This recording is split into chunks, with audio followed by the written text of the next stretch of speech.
It's here, everybody. It is time for the full solo review show, and I have got a cacophony of the voices of the people you know and love so well in the world of Star Wars.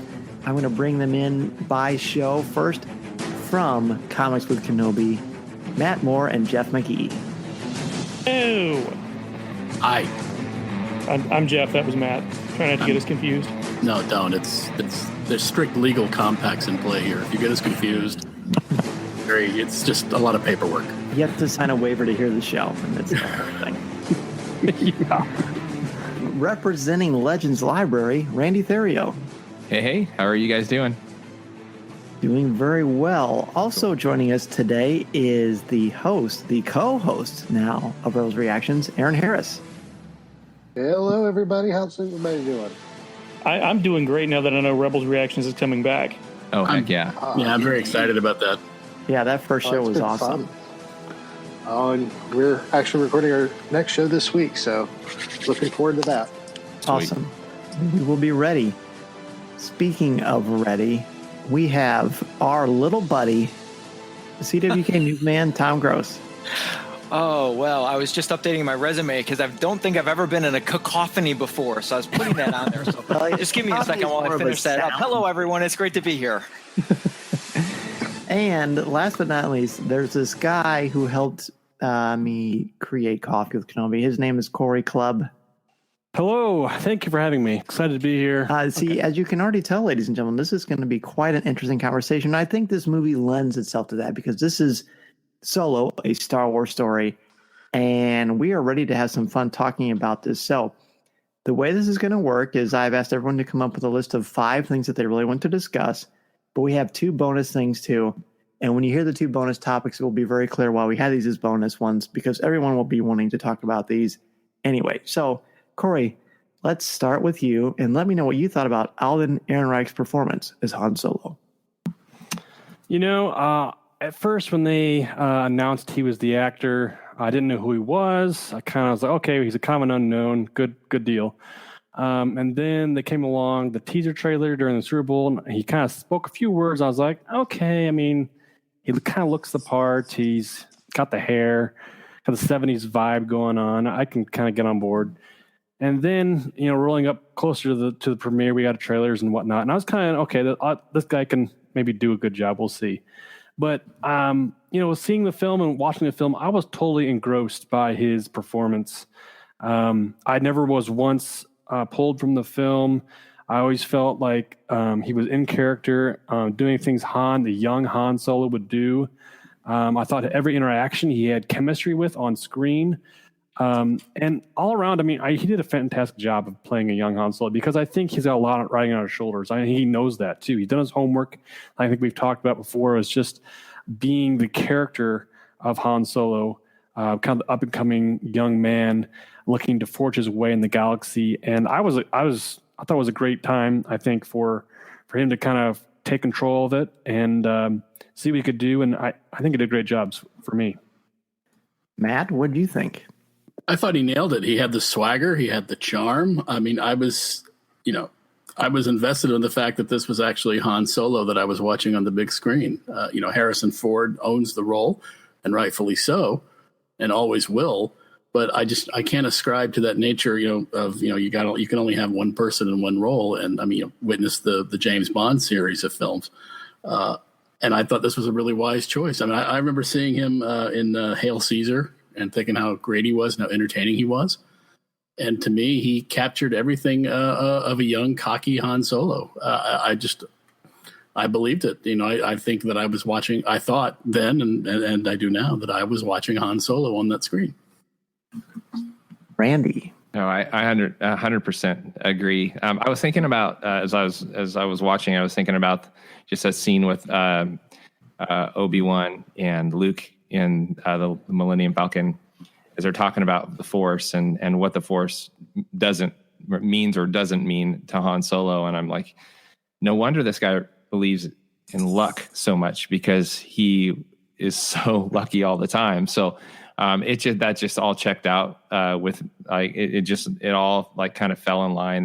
Felt like the inspiration for the character, and I was lost. I didn't even once think of Harrison Ford the whole time. And I was the Lando character. I heard a lot of Billy D. Williams, which was fine with me. That's not a criticism, but the Han Solo character was completely Alden Ehrenreich, and he was Han Solo, and Han Solo was him. And I really enjoyed him as a character. Jeff, you are probably one of the biggest Harrison Ford Han Solo fans I know. What do you think? It's true. And, when you're talking about younger actors taking on roles made famous by older actors that are iconic, two roles come to mind immediately for me. You have Robert De Niro in The Godfather Part 2, playing a young Vito Corleone, is made famous by Marlon Brando. Both actors won Oscars for their portrayals. You also have, and it's going to seem like a weird connection, but trust me, you also have Chris Pine in the 2009 Star Trek, who played James T. Kirk. And much like Alden Ehrenreich in this film, he wasn't aping William Shatner. He made the role his own while echoing what had come before. And Alden Ehrenreich captured that same sort of swagger that both of these actors were able to capture in theirs. On the Geek Supreme, which you can hear on the Assembly of Geeks network at assemblyofgeeks.com, we talked about a year ago when the Vanity Fair photo shoot came out. I mentioned then that I had some reservations about this actor because I saw him and I was like, he looks a little like Harrison Ford. When I saw him in the cockpit of Millennium Falcon, my immediate thought was, oh, that's Han Solo. So it goes back to what everybody else is saying. He wasn't playing a young Harrison Ford. He was playing a young Han Solo, and I personally think he nailed it. This is going to be a new generation's. He's going to be a new generation's Han Solo, whereas Harrison Ford is ours. Kids who are seeing this as one of their first movies, he's going to be their Han Solo, and I think it's wonderful. Wasn't a second that I thought I was watching anybody except Han Solo, one of my favorite characters in any medium whatsoever. Aaron, what about you? Well, what Jeff said. No, I'm just kidding. It's when this movie was first announced, I had my reservations. I had my doubts. The thought of recasting one of the big three was absolutely terrifying. But then I saw the movie, and the dude nailed it. He played Han Solo just as good as anybody else could have. He did not have me thinking about Harrison Ford. He had the swagger. He had the smirk. He had everything down that made me believe that I was watching Han Solo, and I absolutely loved it. He was.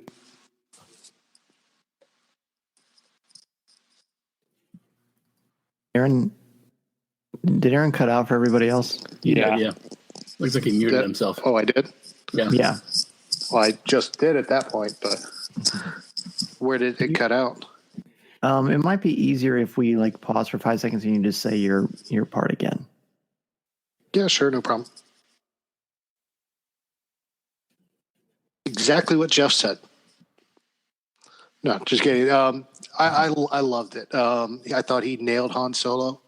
When the movie was first announced, I had my reservations. Recasting one of the big original three was kind of scary for me. But after seeing Solo opening night, he nailed it.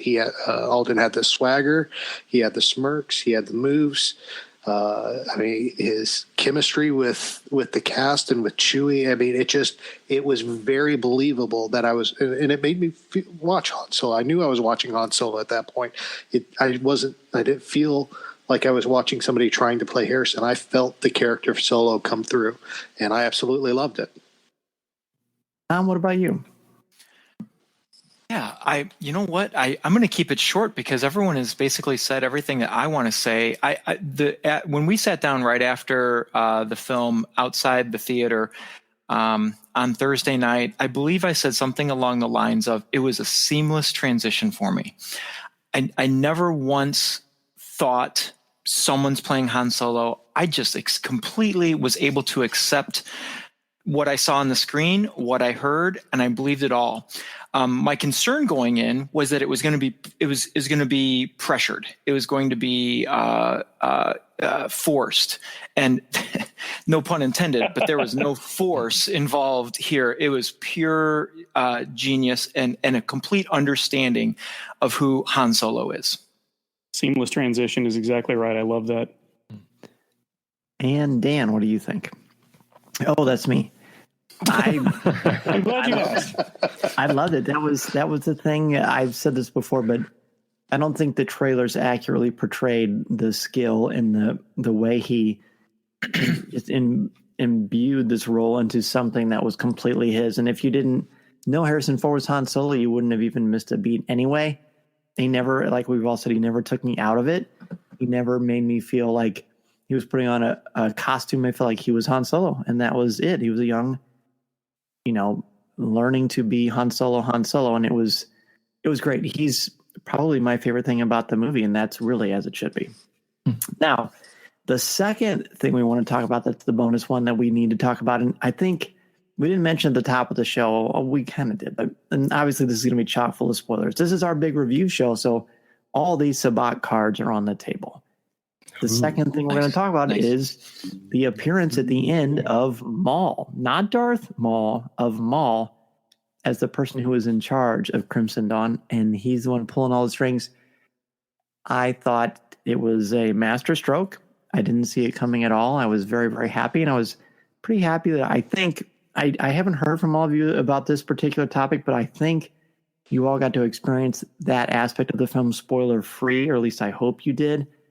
And I thought it very much encapsulated how engrossed the story group is in this. And I think this movie encapsulates the story group and all the aspects of Star Wars through books and comics and video games and Legends line. I just brought it all in. And it was really impressive. I'm glad he's back. I've gotten a lot of questions about that. I did an article on IGN about his history, so people are able to catch up on why he's there, and I think it's very exciting. Tom, what about you?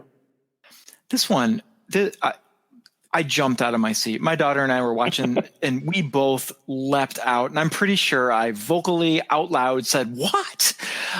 Something along those lines. That may not be a direct quote, but I'm still a little floored by this move. I love it. I like that it's definitely a tip of the hat to one of my favorite, villains. I don't know what to call him. I guess a villain, but I don't have much else to say about it other than I can't wait to hear what everyone else in this conversation says, because I'm still speechless at the whole thing. When people mention it to me, what about Darth Maul? What happened there? And I'm still like, I have no idea. I'm completely surprised by it. And Dan, you're right. I did not encounter any spoilers along that line. So hats off to the Star Wars community, because that was a tough one to keep under the lid. And I'm sure it was out there somewhere, but at least it wasn't easily found. So I'm going to pass it on. Aaron, what do you have to say about Darth Maul? Well, first I want to take a moment to tell my best friend Robbie, who I saw the movie with, I'm sorry about your arm, because when Maul appeared, I literally beat the living crap out of his arm, just beating his arm relentlessly. So I'm sorry, bro. I love you. I was spoiled. Obviously, was not spoiled on that. It caught me completely off guard. I was completely ecstatic because one of the first things I noticed was he had his saber, which was very reminiscent and very close to the design of his Rebels saber. So I flipped out immediately in the theater, and I probably missed the tail end of the movie because I just kept beating his arm, going, "That was Maul!" Completely surprised, did not see that coming. I think I enjoyed it even more because they had Sam Witwer doing his voice as well. So when he first started talking, I'm like, I know that voice. I can't place it. Who is it? And Maul was the last person to didn't even enter my mind as a realm of possibility. But I'm like, I know that, and I'm trying to figure out who it is. Then when the reveal happened, oh my gosh, the movie ended right there for me at that point. It was masterful, and I'm just waiting for it. I know it's probably already in the works. A Star Wars story is coming. It's got to be. One thing I neglected to say about this was at the premiere. I mean, I'm sure people saw the picture. I chatted with Ray Park, and I just saw him, and I thought, well, of course Ray Park is here. It's a Star Wars premiere. Why wouldn't he be here? He's Ray Park. And he and Leland had this interaction that I thought was just seemed like a normal thing. And shortly after that, Sam Witwer walked in, and I don't know, when I remember in that moment thinking, oh, that's kind of cool. And it just sort of, but that's it, Spider Sense didn't hardly even really tingle. And then when it was over, that's all anybody wanted to talk about at the after party was, were you surprised by this? What did you think of this? And that seemed to be the home run. And I think it was definitely a grand slam. Did you all recognize, just real quickly, did everybody recognize Sam Witwer's voice right away? Yeah. Yes, my son did right away. Yeah. I didn't even know it was Maul until tonight when you guys told me. Wow. You weren't still sitting thought it was by Aaron where you Press, didn't huh? punch you. Yeah. No, actually, no. I knew it was Darth Maul because the gentleman next to me announced it to the entire theater, as he did throughout the film. When anything would happen, he would announce it to his friend next to him. Is this that same theater you see all these movies at? No, I can't escape it. I cannot escape it, Dan. I cannot escape it. But no, I was blown away. And the thing that struck me as funny about it is the fact that this was sort of, I hate to say fan service, this was almost the ultimate fan service. And when you had so many people complaining that The Last Jedi was so different and didn't have enough of what had come before and what we came to expect, that this time they give us exactly what we want from Star Wars, and people are still complaining. I think it was a little bit of a gutsy move, though, because half the theater that I saw it with didn't understand what was going on. The entire row behind me, when the movie was over, they were confused. They were saying, wait, what? Didn't he die? And, of course, the gentleman, very helpful gentleman who was sitting next to me, turned around and said, no, you have to watch the cartoon. To which they replied, wait, there was a cartoon? So, yeah, the casual fans are going to be a little confused by this. But, Dan, I think that article that you wrote was extremely helpful in explaining a lot of that. So I hope that gets a little more play. But I loved it. I was blown away. And it's interesting that you mentioned that, Dan, about seeing Ray Park and then Sam Witwer not thinking anything about it. I read an article today about how Ray Park being at the premiere sort of spoiled it. Oh, Except Paul Rudd was at the Avengers Infinity War premiere and Ant-Man wasn't in Infinity War. So I would assume most people were just kind of like you, thinking, oh, that's cool. He's involved with Star Wars and he's here. Well, Ewan McGregor was at the premiere. George was at the premiere. I mean, you know what I mean? There's Star Wars. There's Star Wars. You were at the premiere. You're not in the movie. Wait. Did nobody see? Did nobody see Ewan McGregor in this movie? Am I the only one who saw him? He's the only one. Oh boy, you watched the wrong movie, I think. So wait, did this movie have a donkey in it? It did. It did. It was in Bethlehem too. So, Randy, what did you think about the mall surprise? I loved it. Poor lady sitting on my right, I've probably freaked her out because when his face was revealed, when he pulled that cowl back and his face was revealed, I pumped my fist. I was like a 5-year-old band boy girl flailing my arms. I was like, no way. So my experience was my son caught he says that's Sam Witwer, and I'm like, oh, and I was thinking to myself, oh, they chose Sam Witwer to be the voice of this guy. And I'm like, but there's no way. I'm thinking, well, his posture doesn't look like bent over, like the Emperor, like who is that? And I thought, there's no way. In my head, all this happened within like just a couple seconds. I'm like, there's no way that they would choose Darth Maul. There's no way they would put Darth Maul on screen. And his cowl came back and I saw his face and like every detail that I could remember, like it all fluttered back. Crimson Dawn, Terrace Kasi, Kira was trained in Terrace Kasi, and like just all these things happen. And all I could think of was is that how many times have we all talked about on all of our shows, how many times have we talked about how Dave Filoni someday will be directing a movie, and it seems like he gets passed over time and time and time again. And I understand he's getting passed over for the likes of Ron Howard, but I felt like the animated series was completely given like legitimacy in the film realm, it's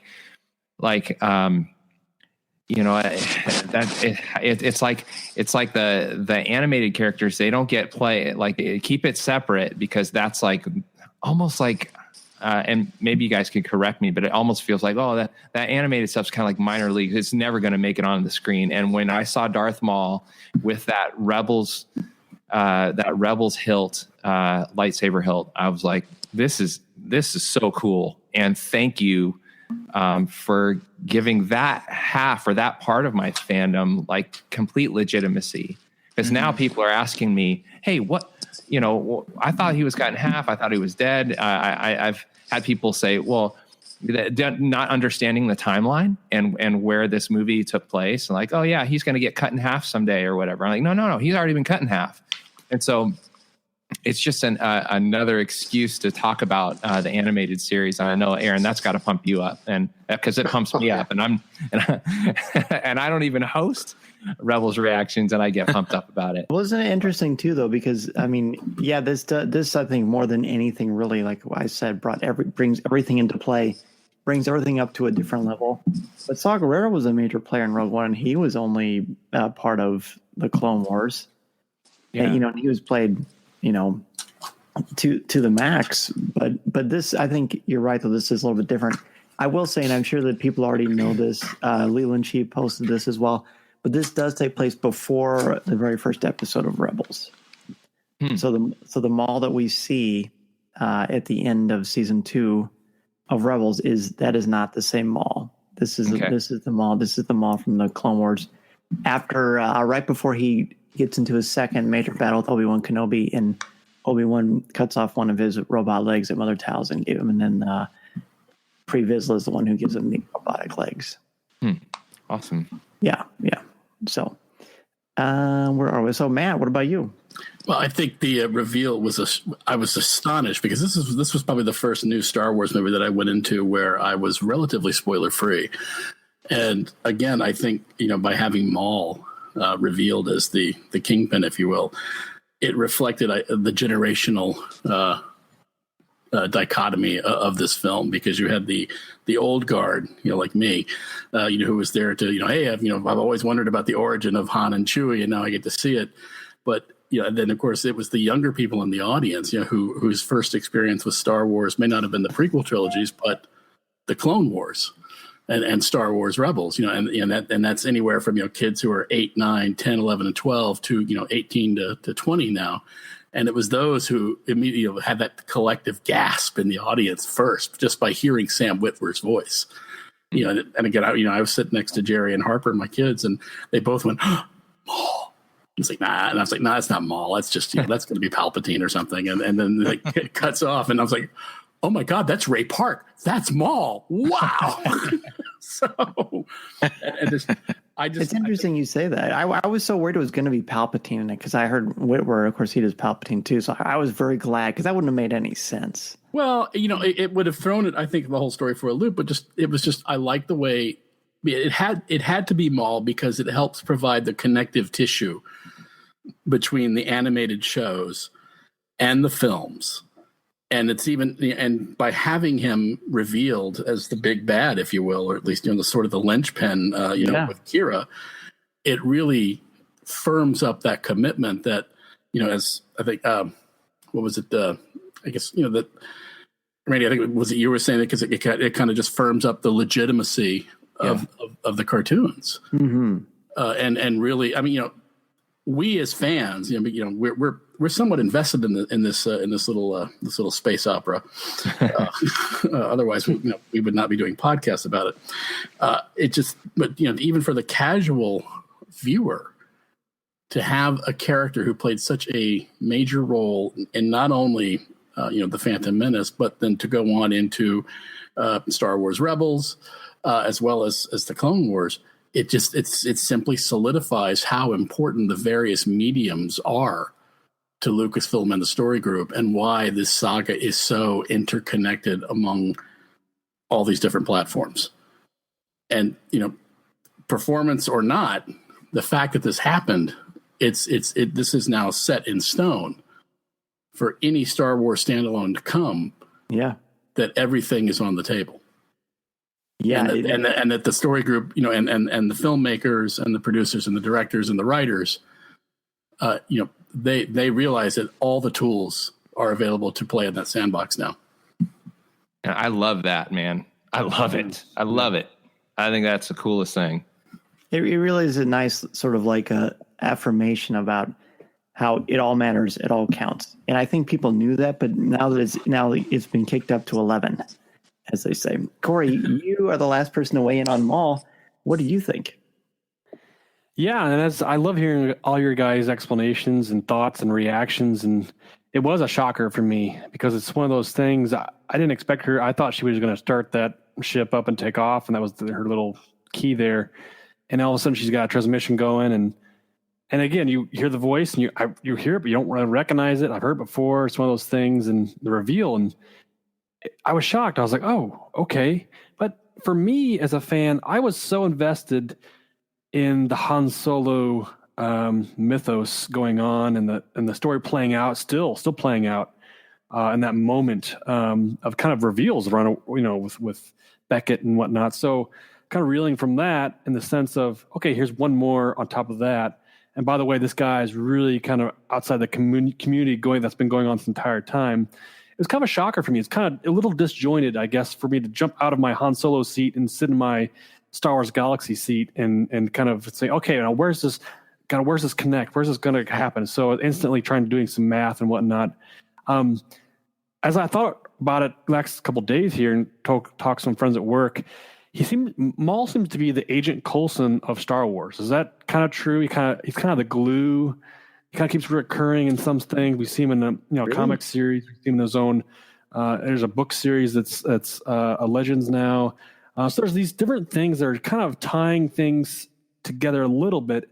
I love what Matt said. This is like puts kind of everything on the table. This is like, hey, this might be a Han Solo film, but we're gonna, anybody in the lineup we're able to pull down and play with, and be able to take advantage of. And so that really, like I said, opens that door really wide.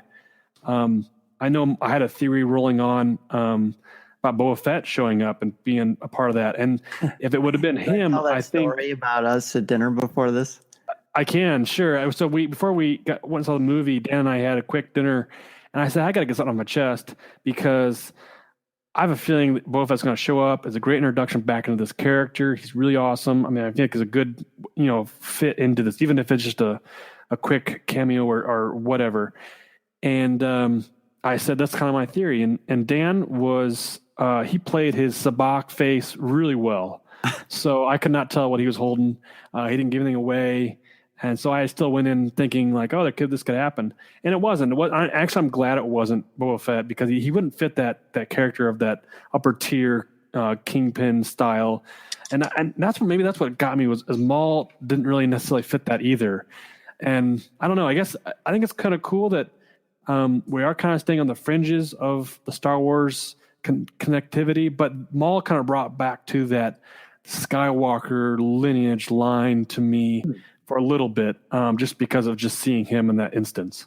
And we still have a lightsaber. If not for that moment, we would have a lightsaber in this movie. One thing that I like about the Maul thing that I didn't mention before is that it legitimizes Maul as a character on screen, because let's be honest, Maul was super cool in 1999, The Phantom Menace. That's right. He hardly said anything. It was Peter Serafinowicz who was the voice of him at the time, and he was really just a really cool dude. But that was it.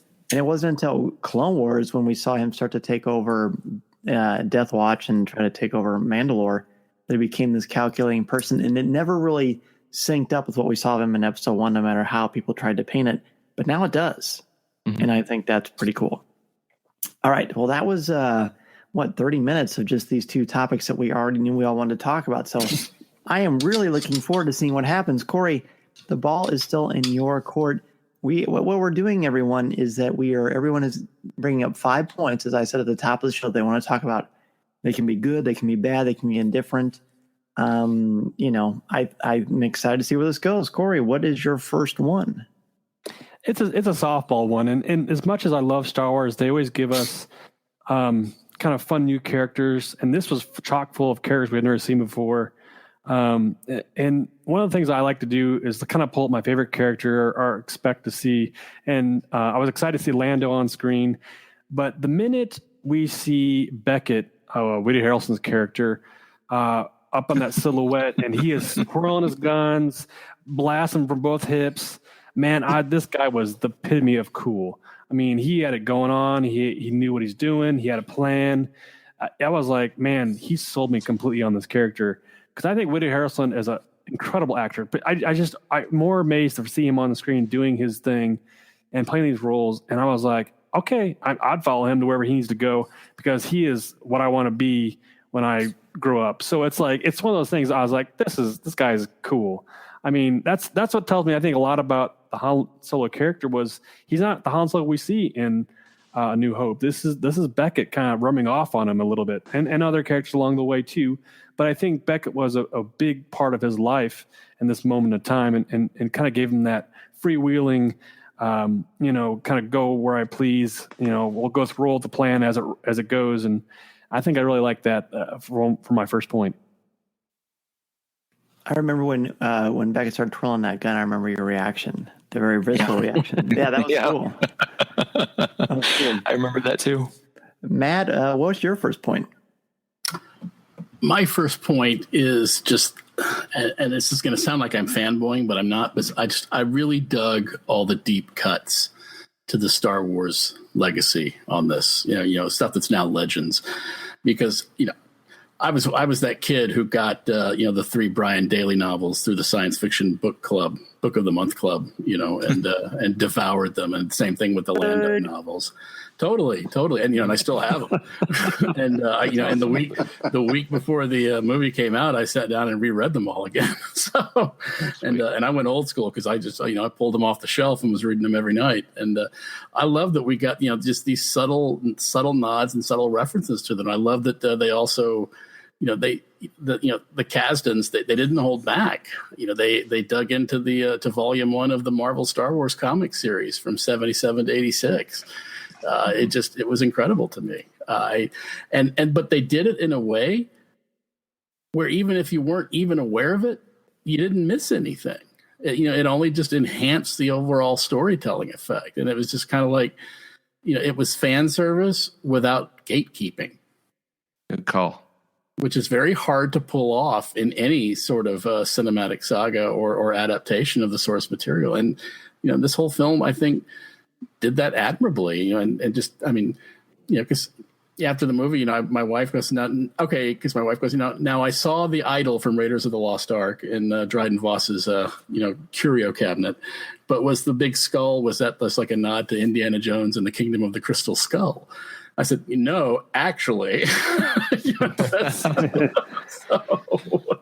And she goes, oh, okay, yeah, that's on the cover of the book you were reading a couple of nights ago. I said, yeah, that's, it's just, it's from Zim.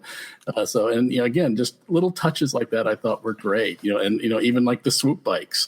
I mean, that Infant's Nest and her so-called marauders, and I'm doing air quotes, that was, from the comics. So I love that about that whole. That was one of the things that really appealed to me about that movie. Whereas Rogue One had a lot of nice stuff to all the films that came before it.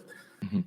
Solo, I thought, did a nice job of breaking out into the books, the comics, even the role playing game, the old West End role playing game. So. Well, I love the fact that because those things exist in every Star Wars movie. There's that kind of like jargon, kind of like even like a passing mention of the Clone Wars in A New Hope, or the Tashi Station, or there, there's just like passing mentions of things, and now those mentions actually mean something, and that's what it felt like probably to my wife, who doesn't know those details, but for us fan dudes, we're like, oh wow, he said, he said Ossus, he said, the Mind Harp of Shrew, and I'd already kind of referenced the Terras Kasi thing, and I mean, that is mentioned so many times and connected in the Legends books, and indirectly and directly connected to Maul and his style of fighting and martial arts and stuff. I agree, Matt. It's just it was just diving into a realm of imagination that I wasn't given an opportunity to bail out from. It was just deeper and deeper, and I really appreciated that same detail. My number one thing to share is, and Dan, you're going to like this, or actually, Dan, you're not going to like this at all, but I'm going to say it anyway. Is this the personality of the character of the Millennium Falcon? Yeah. I'm sorry. I'll mute my mic. I just stood up. My fist. Yeah, Thank you, Randy. Yes. So the Millennium Falcon as a character. Now, I admit, and I will give you that it was not a character at the beginning of the movie, but now is very much a character. And when L3 is kind of integrated into the computer system and the navigation system of the Millennium Falcon, I was like, well, that explains the temperamentalness of the ship. That explains 3PO having conversations with the Falcon. It explains Han Solo walking into the cockpit, flipping it on, and it starts up and then dies, and he punches it, and boom, and it, like the fawns, and it kicks on. And there's a temperamentalness, or I don't know, there's a better word for that, but there's this temperamental kind of attitude about the Falcon, and it completely made sense when those two characters, or those two droids or pieces of equipment basically, are integrated, and now there's a personality to go with the ship. And I've read all the I've got the Millennium Falcon book written by James Luceno, and I was thinking about that book when I saw that moment. And just again, all these book. You mean the Legends book? Okay. Yeah, the Legends book, the non-canon book. Okay, go ahead. Yeah, yes, that. But again, that's where they're drawing things from, and so that's where they're drawing inspiration from. Remember, there's always a bit of truth in Legends, and so in my heart, there was a little bit of truth that kind of slipped in there, and a character changed. It went from a non-character to a character with a personality and with a will, and because L3 absolutely had a will, and so I really thought that was charming, and a really cool nod to kind of the temperamental attitude of the Falcon. Yeah, you're right. Even the ship had a character arc.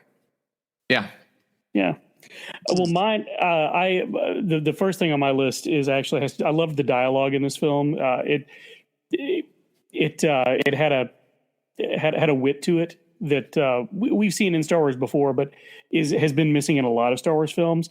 And there's one moment at the end of the film that to me is sort of Han's defining moment, and it's not the moment anybody is going to think. For me, it was a moment where he says to Chewie, "Yeah, nobody's made it the Kessel Run in less than in 12 parsecs." Chewie growls and he says, "Not if you round down, buddy." That is Han Solo in a nutshell. Everything he says has to be taken with a grain of salt, but there's also a grain of truth in every single thing that he tells you. You can trust him, but only so far. And that is my Han. That is the Han Solo that I know and love, and that is a Han Solo we got in this film. And it's very short and sweet for me on my first point, but that's it. "Not if you round down, buddy," is my favorite line, my favorite moment in this entire film. Made me smile both times I saw it. Aaron, you're up. Well, I mean, for me, the first topic I wanted to bring up actually built a little bit off with what Matt said with it, how the movie was just integrating all aspects of fandom of the saga, because that's what we got from the soundtrack as well. The soundtrack just built off everything that came before that was related to Han Solo, and just exploded the screen for me. I mean, it was, to me, the soundtrack could have been more perfect. The music just led into it. I heard pieces from Empires. I heard pieces from A New Hope. It just really, then we had the original pieces as well. It just really put together and enhanced the movie and made it a lot more fun for me. I thoroughly enjoyed the soundtrack, which for me is the biggest part of the movie. That's the first thing I hear is the soundtrack. So this one, unlike the Rogue One soundtrack, which I now like. If you remember our review of that, I was not fond of that soundtrack immediately, and it turned me on to the movie for the longest time. But this one really made the movie more fun, and I actually have listened to it more times than I can count already. Mm-hmm. Yeah, that makes me think of the scene where they're going through the Maelstrom, and they have the asteroid field theme from Empire. Is that right? Yes, that's what I was hearing. Wonderful. I loved it. That was cool, and I picked up on a lot of that as well. My first point, I'd like to talk a little bit about Enfys Nest. This is a character going in that I was afraid it was going to be one of those highly marketed but disappointing characters, and became, of my new characters from this movie, this Enfys Nest is by far my favorite. From so many levels. First of all, that we think that Enfys Nest's group are just a bunch of marauders. They're just a bunch of troublemakers, no different than Tobias Beckett's group or any other smuggler group. And then when they're having the standoff in the desert and she takes off her helmet, I was like, whoa, what a beautiful, powerful character, just all right here, wrapped up in one, and not what I was expecting at all. I mean, it wasn't quite the jump out of my seat like Darth Maul, but when she took that mask off, I was not expecting that. But here's why I like Enfys Nest so much is, to me, it's connective tissue to the rebellion, and it makes Ezra and the Ghost crew more relevant. It makes Saw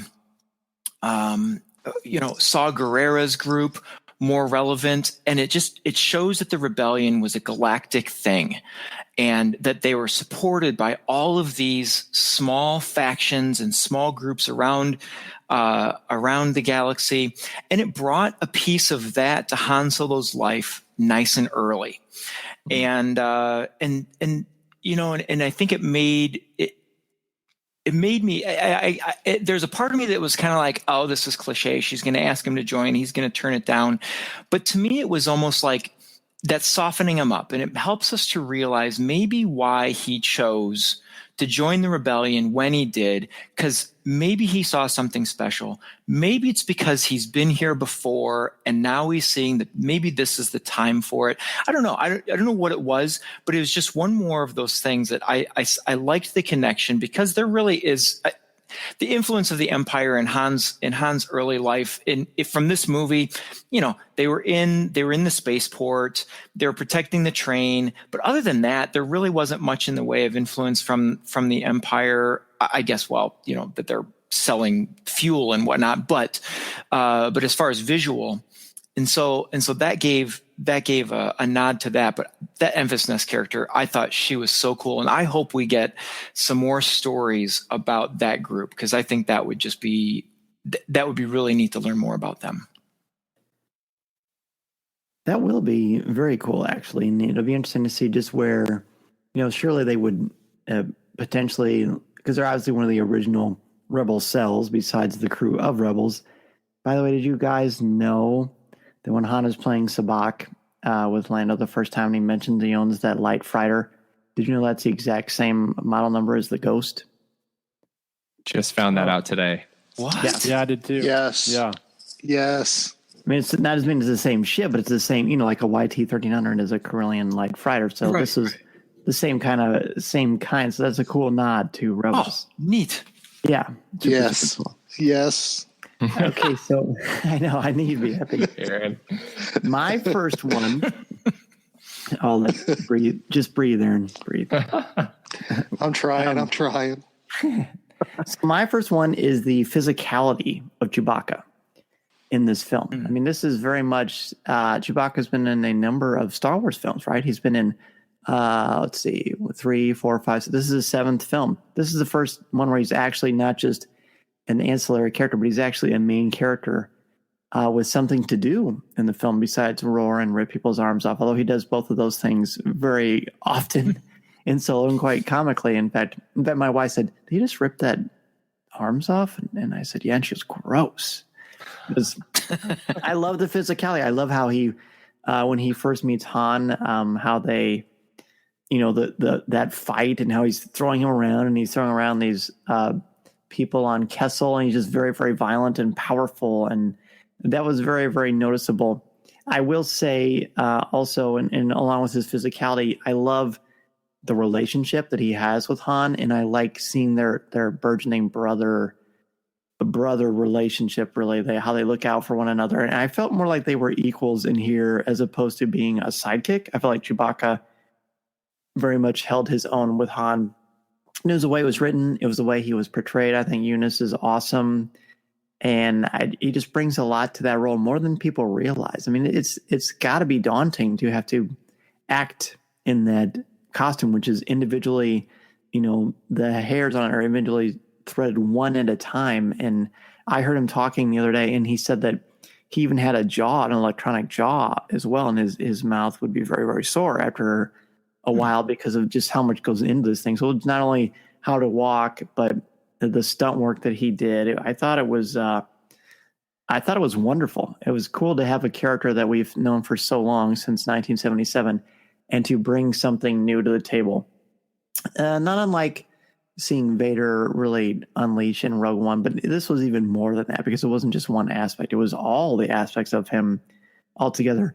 I will put a little asterisk there. I will say that when he and Han first meet, as much as I was intrigued by that, I thought it was that was probably the most violent. I guess anything with Dryden Voss is pretty violent, but I remember watching when he's about to drown Han in the mud.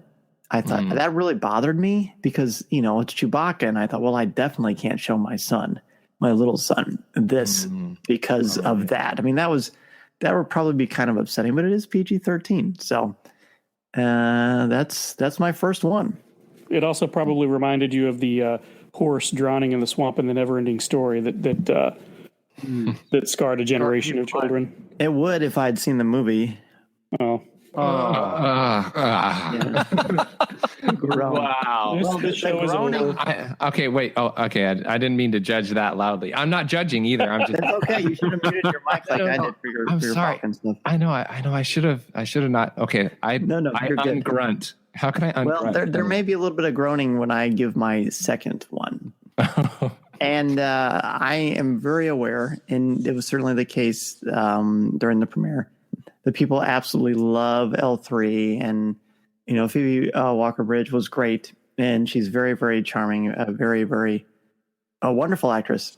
I did not like L3 at all. I thought L3 was very much agenda-driven, and I feel like if you want to tell a story through fiction is the way to really. I mean, look at Fahrenheit 451. That is such a powerful, powerful book, and it's metaphorical, right?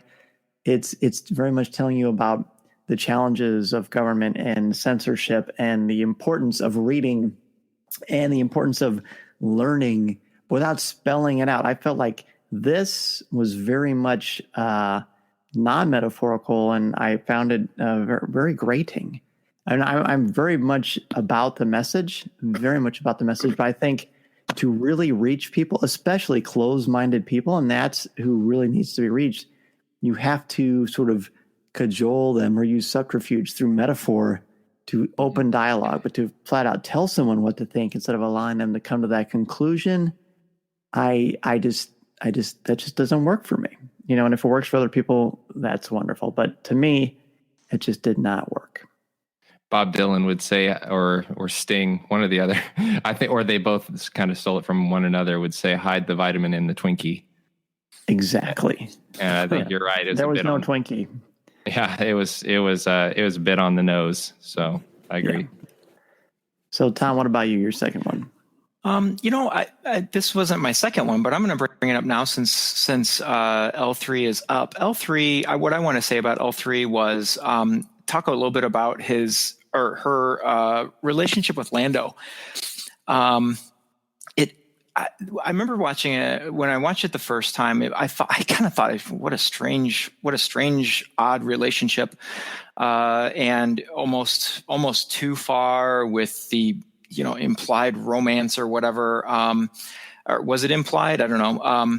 But the second time I saw the movie, what crossed my mind, and I'll be curious to see what kind of thoughts you guys have on this. I kind of appreciated it more the second time around. And this goes along with, it's going to kind of mix another one of my ideas, but I'll just touch on it here and then we can talk deeper about it later.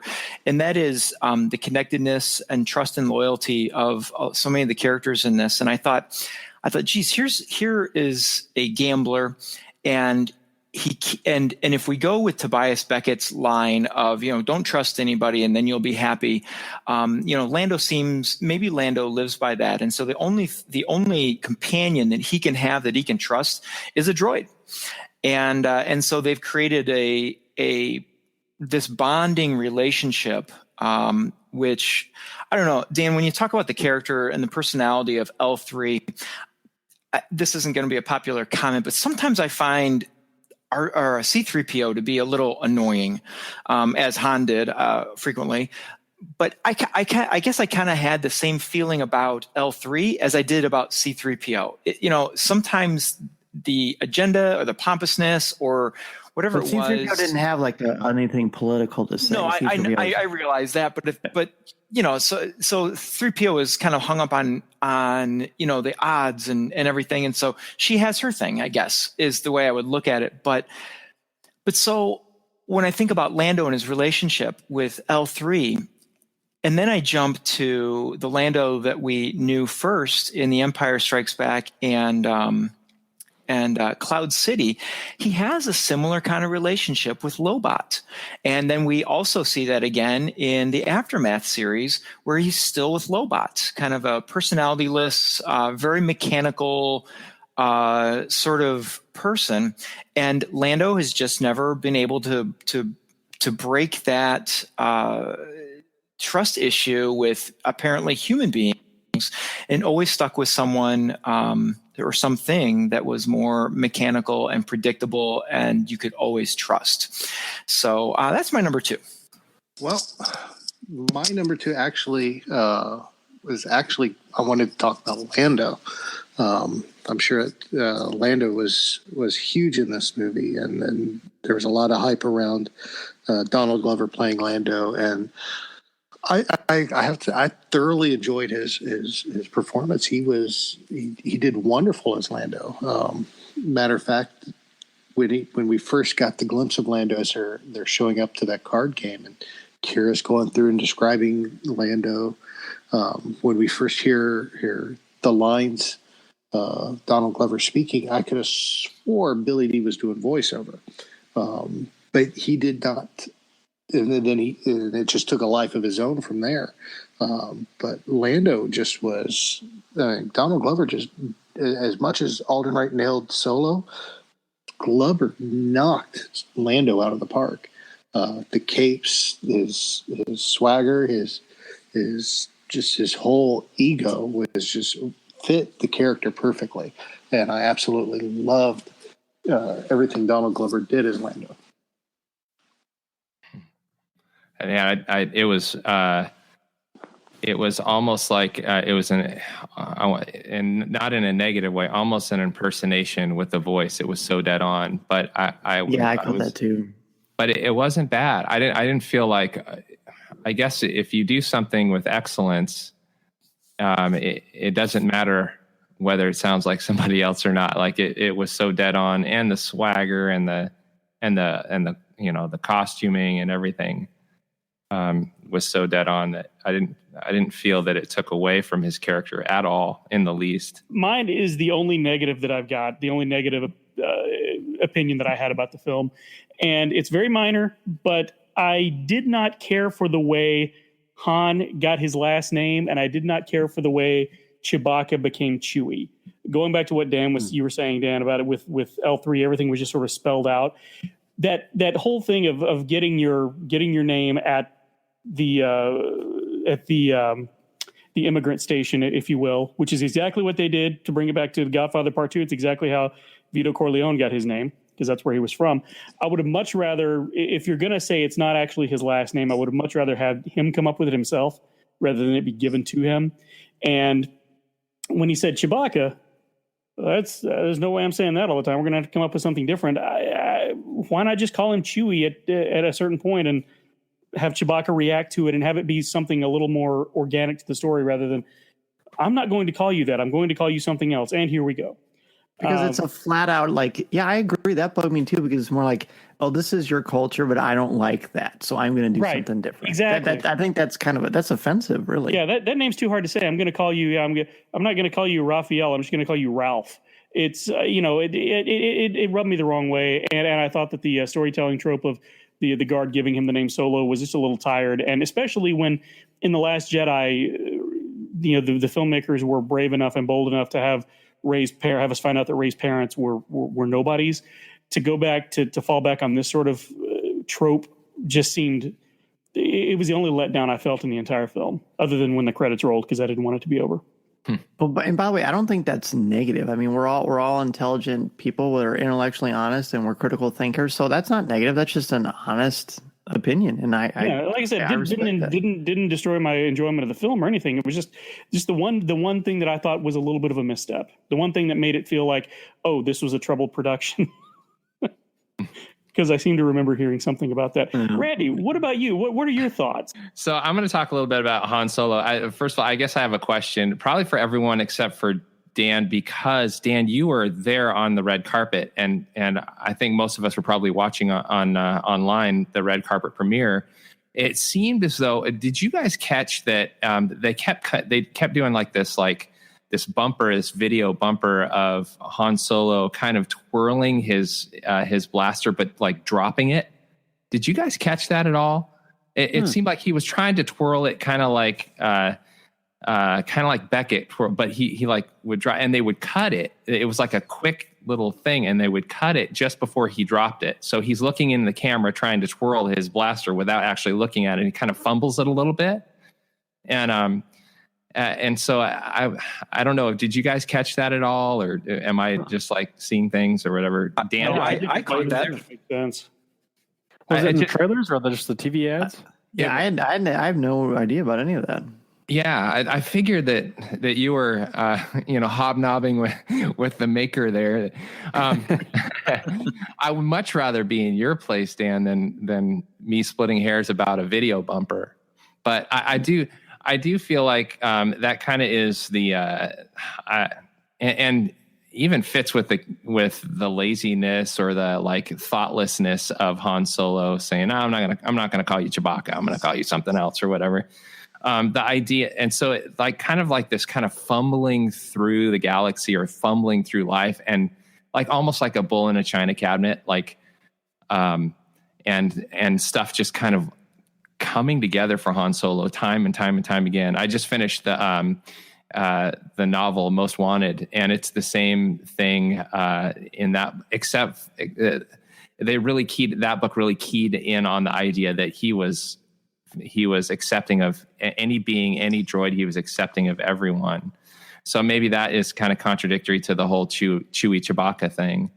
But then Han Solo, like, kind of talking his way out of things. You remember, there's no one left for you to swindle, kind of thing. That's a terrible accent.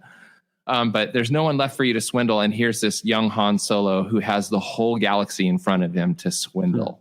And so this whole, I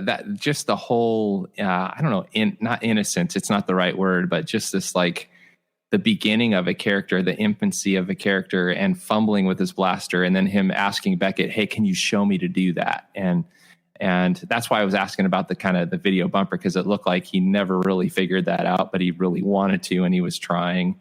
And that was kind of Alden Ehrenreich kind of like acting his character out, like being in character, even in a bumper for a promotional moment, you know? And so all of that in the Han Solo character. And can you guys, I've only seen the movie once. And so when he shoots Beckett at the end, it's mid-sentence. Am I remembering correctly? And so it's that moment of the Kasdan saying, "No, he actually shot first. He absolutely." And there's no question he's a first shooter guy. That's the type of character he is, and this is where he learned it. And in mid-sentence, I jumped when Beckett's like mid-sentence and boom, and he gets shot in the chest. No, you're absolutely right, Randy. And I know that because the gentleman that was sitting next to me made sure to announce, "Hey, he shot first." So great. I just don't like that person at all. I feel for you. This guy was a douche. He manspread on me. Okay. You're He not had his wrong. sunglasses back on wearing them backwards on the back of his head too when he sat down, and the sun had already gone down. You know, actually, when we saw this on the Thursday, Cory and Tom and I don't think the two of them heard it, but the guy behind me, like as soon as Sam started talking, he goes, "That's Darth Maul. That's Maul from Rebels." And I thought, oh, geez, dude, I hope get a sock and put it in your mouth because I hope nobody else can hear you. So I think it was the same person. This douchebag guy gets around. I think they made a couple of those guys somewhere along the way. All right, Matt, what's your next one? I have to say my second issue, and issue is probably a poor choice of word because it makes it sound like I have a problem. I really liked how they blended again characters from the original trilogy and the prequel trilogy and some of the standalones. And they didn't necessarily have to be there in person, although some were. For example, Weasel, who was played by Warwick Davis, which was great to finally hear Warwick Davis have some lines in a Star Wars movie. So, and then of course you have characters, like one of the Tognaths as part of Infus Nest's crew, and then Val mentioning Bosk and Beckett having killed Aura Singh, which I thought was like, oh, that's neat. But also the little things like the mud jumpers of the 224th. That was a nice nod to the Clone Wars. Because I remember there was one episode where they had the Holonet DJ going, this is this next single is going out to the mud jumpers of the 224th, fighting it out, slugging it out in the mud. To me, it breathed a lot of new life, I thought, into those eras. And, again, kind of illustrating that wonderful thread that ties everything together. Yeah, well said. This thing is so rich. We could comb over this thing forever, and we probably all find things that we didn't even notice before. I didn't even notice till the third viewing that when Lando says, "I hate you," Han says, "I know." I didn't even realize that till the third time. Oh, really? My wife pointed it out. Yeah. Pam punched me the second time around when she caught it. A lot of punching. This movie elicits a lot of violence. Yeah. Cory, what's your next one? Sure. Actually, your next two. My next two. I was just thinking, realized I have to go two. Because we're doing fantasy football style. That's right. So yeah, my next one was like Han actually meeting Chewie. I know it was an odd way to meet Chewie. As a fan, I always kind of considered the fact that I don't know if he rescued Chewie or helped Kashyyyk, and I don't know what that fell into my mind or how he made that life debt. And to me, I was okay with this meeting Chewie for the first time in the pit of the barracks there. But it didn't scream life debt. And that's how I always played it up as seeing it. That's why he mentions them in the sense of they're buddies and he's his co-pilot and they look out each other's backs and stuff. And I felt like Chewie always had this importance of, hey, I owe you one, or for a lifetime in a sense. And this didn't seem to play it that way. And that was maybe a little bit off-putting for my, I guess, fandom. And I guess as far as, I didn't hate the idea what they did here. So I think it's interesting, but also it still kind of reeled back a little bit. Me like, okay, I guess he's just going with him because they both broke out and doing their thing. And he's going to join this team because he's just doing, they want the next run at it. But it was interesting. I guess I guess they were trying to say something to the fact that maybe you don't owe me a life debt when they split off during the heist scene and taking their, hey, you go on your route, we'll see you again down the road type thing if we ever meet up again. And I think that was nice. I think it was kind of observing on the fact that, hey, you don't owe me anything, man. We're just in this together. If you got to do something, then you go do it. And I don't know. It's interesting, I think, in that fact that, like, yeah, Chewie does come back. We do know he kind of comes back and they end up being friends and moving on. But I don't know. It was a little strange. I thought it was fun to see them interact that way for the first time meeting. So I guess that's my second one, just kind of second thought there. Well, real quick, because let's take a break after this one. When we come back, you'll do your third. But Okay. I noticed that as well. That the life debt thing is gone. Like it was. I mean, it was always sort of out there, but now it's not canonical. It's not a thing, and I guess it gives Chewie a lot more agency, which is nice. But I definitely noticed that as well. So let's go ahead and take our first break. We'll be back with much more conversation on Solo, a Star Wars story. This is Coffee with Kenobi. This is Coffee with Kenobi. Oh, pass the cream, would you? I'd love to take this opportunity to thank our amazing Patreon contributors, Ben Elkington, Terry Lee, Dennis Keithley, Lieutenant Law, Aaron Harris, Chris Gavarka, Angela Sauce, Mediocre Jedi, Chris Metz, LJ Souter, Thea Selby, Jeff Ellis, Brad Tracy, Dad Davies, Christian Dale, Jason Hall, Brian McKinney, Connie Shee, Mike Audette, Jerry Cantor, BJ Smith, Eric Struthers, Nick Deco, and Mark Suter. Patreon has been so fun, especially lately with our new Patreon show that's coming out weekly on Sundays. And the last one we had a pretty in-depth spoiler review show between myself, Corey, and Tom at the Peoria Riverfront Museum. It was our immediate instant reactions, and we definitely disagreed on some points, and that was really, really fun. And again, these things come out every Sunday. In addition to that, for just $1 to contribute, you get access to our CWK Lens, which is something kind of like Snapchat or Instastory.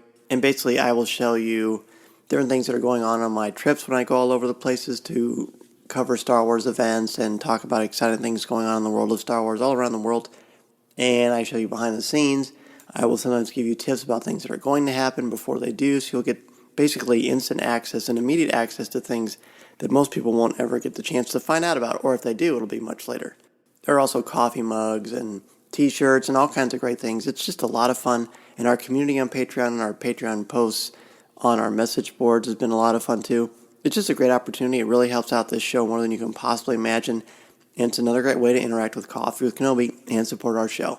So if you're interested, please check out patreon.com/coffeewithkenobi or look at the box at the top of our webpage or the show notes for more information. Classic Tops meets the digital age. Relive your childhood with daily releases of your favorite Star Wars characters, moments, and more from 1977 to the upcoming Solo, A Star Wars Story. Download the Star Wars Card Trader for free now. One Nation Coffee is the official brew of Coffee with Kenobi. Four lifelong friends had this idea that grew into some of the best coffee you will ever have. It smells amazing and tastes even better. Check out www.onenationcoffee.com to get your morning started off the right way and to learn more about them and how they seek to support traditional American values upheld by members of the active duty military, veterans, and first responders. In fact, they are owned by veterans and members of law enforcement. Be sure to go to www.onenationcoffee.com to order the official brew of Coffee with Kenobi today. We're back, and Corey is just finished his second one, talking about Chewbacca and Han and the life debt. And I don't know if there's anything else you wanted to say about that, but so feel free. And if not, go ahead and jump into your third one. Sure. Yeah. My next one is, you guys talked about Lando, and I was trying to think, well, I mean, I agree with all you guys, what you said about Lando. I think Donald Glover did an excellent job. But I want to kind of center on some of the things we saw Lando do. playing Sabak was one thing that was big in this movie, I think, for fans. Some fan service there, kind of representing the famous game and how they won the Millennium Falcon. And I was like, if these guys are like the rounders of Sabak, then they're playing these underground games, and it seems like, to throw your ship in there seems like you're really ballsy, I guess, if you can put it that way, in the sense of, it is, right? You already just met this guy, and here you're putting your best ship up. You're pretty sure you're going to win this hand or whatever. So I've never played Sabak, so I don't know. I'm assuming it's a twist between poker and Dungeons and Dragons, but it's the fact that I didn't buy into the fact that Lando was throwing up his ship there in that first meeting and think, I can take this guy down with my ship and he's going to outplay me. And he doesn't outplay him, but and the fact that Lando cheats, I was like, oh man, I guess that's in his character. So I guess the whole game, I think it was kind of fun to see them interact that way. And that's the first meeting. All the cast of characters around the table, man, cheering them on, and just you kind of had their own unique look, and some guys in a fishbowl. And it was just a fun scene. I think it was cool to do that kind of fun experience. And along the way, keeping with that undertone of kind of fan service, but yet here's a cool way for these guys to meet up. My third issue, or my third discussion point about this film was the new characters, Val and Rio. I feel, and I don't want to get a little too controversial here, but I feel that they weren't with us long enough. That even though they were tertiary characters to Beckett, it seemed to me they had a lot more to offer us as viewers. And I was reluctant and somewhat, it wasn't distressed, but I just thought, it'd have been nice to have them around for a little while longer. They went too soon. The one thing is, I really liked Rio, given, that Jon Favreau was voicing him. And I loved his jocularity in dealing with the new crew and, making sure that Han and Chewie were feeling welcomed, even though Val was not keen on having them with the new crew at all. And it felt almost forced that they had to give their lives to advance the story to the next stage. I would have liked to have seen some more of them, because I found them to be very worthy characters. Now, granted, come August we'll have that Beckett one shot from Marvel Comics, and I know for a fact that both of those characters are going to be in it, so we will get some more backstory about them, and perhaps even how they met Beckett and how they became that crew. To me, it was something. It's something I think that they could have added some more context and detail and more life to the film. I do think that they did have to. Ultimately, they probably did have to perish. For us to advance. Otherwise, we wouldn't have had Han flying the Falcon with Lando. We'd have had, probably Rio or, perhaps, Rio as the co-pilot with Han. But I just, that was the thing. That was literally my only criticism for the film, was that they passed too soon. I don't disagree at all. In fact, I just thought, whoa, after all that they're already gone. That's sort of, they become tertiary characters. But I wasn't expecting that based on the marketing. But that's not always a good litmus test. No, it's not. As we know, yeah, it's not. But if you think about it, that's actually kind of becoming par for the course with Star Wars, and not just in the movies. We get these characters, and sometimes, we have them for 5 minutes, and oh, well, these are really awesome. Like, wait, where did they go? It's just, goodness gracious. So, it's, and I know that there has been some criticism, the fact that perhaps Val got fridged, if you will, to use a comics term, in order to advance Beckett's story. And I can see the validity in that. But at the same time, I was just very interested in her as a character, and I wanted to know more about her. I agree with that, Matt. I felt like that was real cost. And that's kind of what this movie was missing, was just the cost. And Dan, you've already talked about that, and that it doesn't really contribute to the overall storyline as far as the galaxy storyline. And so if we don't have some of our characters being lost along the way, then there's not really a lot of felt cost. But it was a bummer to have those two characters pay a price so soon. My number 3 is my only negative, and it's the voice. It's the voice of Lady Proxima. I feel like the character was cool in appearance. And when she started talking, up until when she started talking, and the voice actress that plays Lady Proxima, and I don't know, it's right here in front of me, which and I've lost it. But Linda Hunt, she won an Oscar for playing a man in The Year of Living Dangerously. And I've seen her and heard her voice. She's and respect her as a voice actress very much. But I just miscast. I think it was just a miscast. And the only thing that was saving that character for me, I text Aaron after I saw the movie, and I was like, "Hey, is it possible?" I text you, Dan, as well. Is it possible that Lady Proxima was a Killick, like one of the Killicks, because they were all into like collecting stuff, and it was kind of like that insectoid kind of character. I'm like, I should also be honest that like anytime that like I've gotten a whole bunch of information from Star Wars Explained. My buddy Alex Damon is at Star Wars Explained, and I text a bunch of friends with the Utini team, and I'm like, "Hey, is it possible?" Aaron was the one that came up with the answer and said, "No, Proxima was not one of the Killicks." And so I was so disappointed because I'm like, "Oh, another Legends reference," and it ended up to not be true. And so that was like, well, okay, then I officially Lady Proxima is a character that I just didn't really like. Her appearance was cool when she first kind of rose out of the water, but then as soon as she started talking, I'm like, ugh, you know. Everything was fine until she opened her mouth. Yeah. Well, I will say this, and I won't say the names per se, but I do know that some pretty big wigs in Star Wars voice acting also contributed tracks to that, and they were not selected. I wonder. So it's really, yeah. Really, wow. And so she was the one that was chosen. Apparently, yeah. This was the winner. Wow. She was in the documentary I Know That Voice, and that's kind of what really made me appreciate Linda Hunt was in that documentary, and I really came to appreciate her talent. And again, I don't have anything against her as a voice actress, but I just thought it was a miscast. And who am I? I'm whatever. Hey, your opinion is valid, dude. There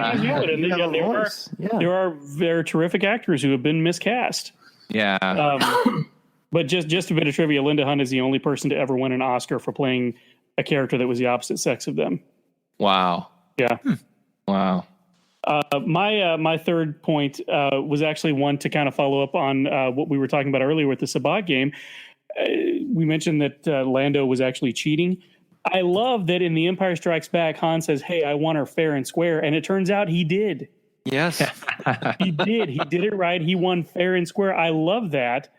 And then also had it wasn't fair and square. He cheated too. How did he cheat? He took Lando's card and used it.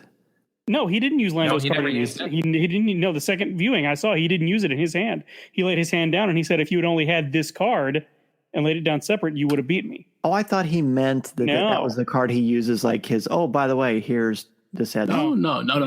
Yeah, no. He was before that. He was calling Han out. Yeah, and I loved also in that scene when he walked up to him. I loved when he walked up to him. He acted like he was going to punch him, and he actually was. But then he hugged him and stole his card, which is a mirror of what happens in Empire in reverse when Lando acts like he's going to punch him and then gives him a hug. Awesome. So I wonder what Lando took from Han in that scene now. See, I guess I need to see it again because I thought he was saying, "Oh, here's my home run card. Boom. You wish you had that card, but I have it. I'm using it." I didn't think fourth time's the charm. Because otherwise, why would he? Because you don't show your cards. Have you ever heard Kenny Rogers? You got no one to hold them, no one to fold them. And he knew exactly when to hold them. Which is a different book in Legends. If you guys now, Tune in next month. That's right. Aaron, what's your next one? For me, another thing that I enjoyed about this movie was actually we had the long time ago in a galaxy far, far away show up before we went into the movie. Unlike with Rogue One, which grew on me, and I love the movie now. It just went straight into it, and just right into the planets and the opening of the movie. This, we actually had that a long time ago with Galaxy Far, Far Away, and it made it feel more connected to the saga because of that. And I really enjoyed that opening because it just set a tone that carried throughout the movie with it connecting with all parts of the saga. Very good point. Yeah, the opening reminded me of Blade Runner, personally. Huh. Yeah, which I love. Yeah, I can see that. This sort of dystopian cityscape and the color scheme and everything just even the second time reminded me a lot of Blade Runner. What I really liked, I liked the opening as well, and I love the scenes of Kessel. And one of my favorite parts of that was seeing all of the bits and pieces of Star Destroyers being lifted up into the sky. I thought that was so cool. Good call. I loved all that. Yes. And Randy, I'm going to come back to yours a little bit too on the voice of Lady Proxima. It's too bad that she had one of the best humorous lines in you're holding a rock, and that was a clicking noise you made with your mouth. I loved all of that. I felt the same way. Two empty heads of coconut. Bang them together. I just didn't feel like she had like the ominous voice, and maybe there was a choice that they made there that they were looking for, and it just didn't connect with me. But we're on 3, right? My third point is the creatures of the movie. Sometimes I feel like, and this is no knock on any other movie or any of the other creatures that maybe some of us have really come to love. I feel like sometimes in some of the movies, when they have creature scenes, that there's a little too much effort to the stranger, the better. And sometimes I think the stranger is the more unrealistic. I don't know what it is, but a nod to those who came up with the creatures, and even I'll just go so far as the costuming of this film.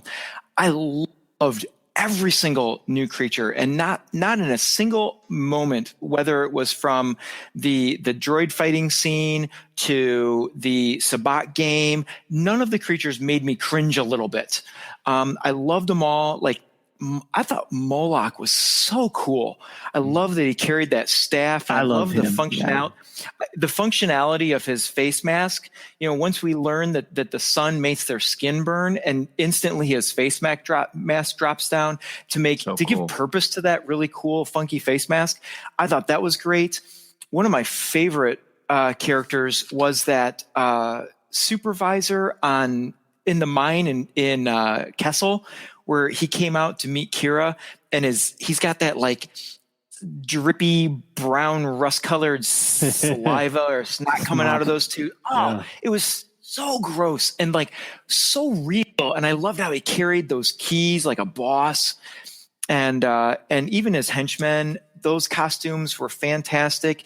And I forget who it was that mentioned the guy, the Sabacc player in the fishbowl. Even I thought he was cool. Yeah, I thought he was cool. And the guy with 7 eyes or 6 eyes and that was sneaking a peek at Han's cards, I thought he was so cool. I just thought the creative design. Oh, and how can I forget about the how creepy the singer was on Voss's sail. I almost said sail barge. But you know what I'm talking about, up in that woman singing, and that she's got that plate over her mouth, which I think is always really creepy when they have things like that, and the fish singing the low tones. I thought all of that was so neat. And how about Rio Durant? He was cool. I had real reservations about Rio in photos, but to see him really put together and how he interacted, and again, the voice actor choice, I thought was also perfect. A tip of the hat to the designers and the creative team on Solo for coming up with realistic aliens and costuming as well. Yeah, Neil Scanlon definitely also created BB-8 too. Perfect. Awesome. All right, so my third one is the Falcon. And I tried to mute. I muted most of what I was going to say, so I was saving it for this anyway. The thing about the Falcon is, again, the Falcon is one of my very favorite just pieces of Star Wars iconography, period. But the Falcon is still not a character. But that's not really what I wanted to rant and rave about. I will. Don't worry, I will.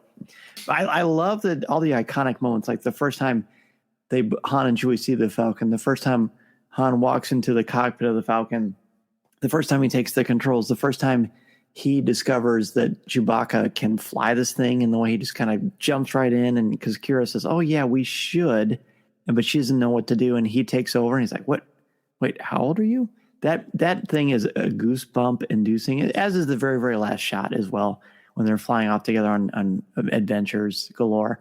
I just thought that was wonderful. It was not fan service at all. And Matt had said that earlier. They just had a lot of authentic, iconic moments that just make you smile and make you very, very happy. And I thought they did that beautifully. That being said, yes, they take L3's because her navigation is so off the charts. They incorporate her into the Falcon.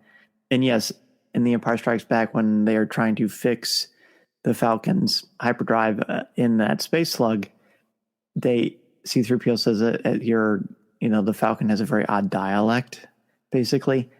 But that doesn't necessarily mean that the personality isn't there. I mean, this is a piece of a program that does certain things. But the reason that the Falcon to me is not a character, and there are a bunch of expert stories analyzers on this podcast, so I want to hear what you all have to say about this. In all seriousness, to me, I feel like because it's a part of a droid which is programmed to think something, I can't think of a single droid in any Star Wars anything that actually changes and evolves beyond just programming, because that's not growth. That's just that's what you're being told to think. That's not growth at all.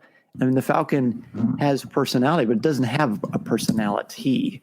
It has a personality because of who is involved in piloting and flying the thing. So it's just sort of that's kind of a double-edged thing. But I mean, I totally want to hear what everybody has to think. If you have a way that can maybe expand my mind, because I would love to hear what you have to say. Well, I would say that the Falcon does have a personality. I mean, I know it has 3 droid brains, but if you look back to like the events in Empire Strikes Back, what was it? C-3PO saying this is the computer has an odd accent, and then of course, I mean, it was like it was the navigational charts that popped up when Han and Leia were looking for a place to lay low, and it suggested Bespin. To me, that's what's always stood out about the Star Wars saga and its treatment of droids is that they're not robots. If you look at R2D2, R2 never had his mind wiped. So, he's developed a personality. C-3PO had his mind wiped, obviously, at the end of, Revenge of the Sith, but it looks to me like he did not have his mind wiped, during the original trilogy and then up into the sequel trilogy, and as such has his personality quirks. And you don't see that in other science fiction or space fantasy films. They're simply programmed, and they follow their program, they follow their subroutines, whereas in Star Wars, the droids do drift into AI.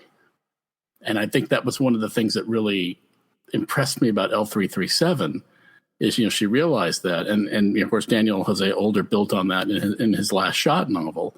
Although I think in a somewhat purposely nebulous manner, because, the way that story ended, it left it very vague what ultimately happened to L337.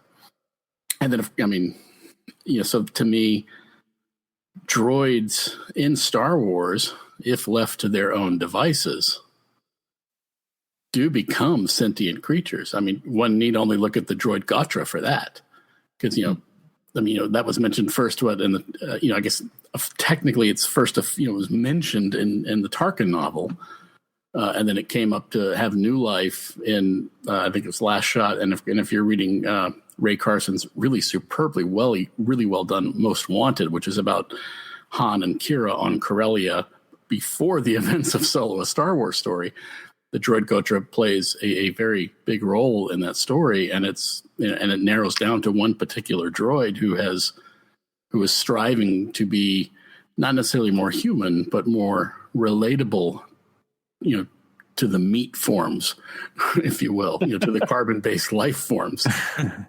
So that's, I think that's why the Falcon has always been somewhat notoriously difficult to handle at times throughout Star Wars, is because it does have a level of sentience.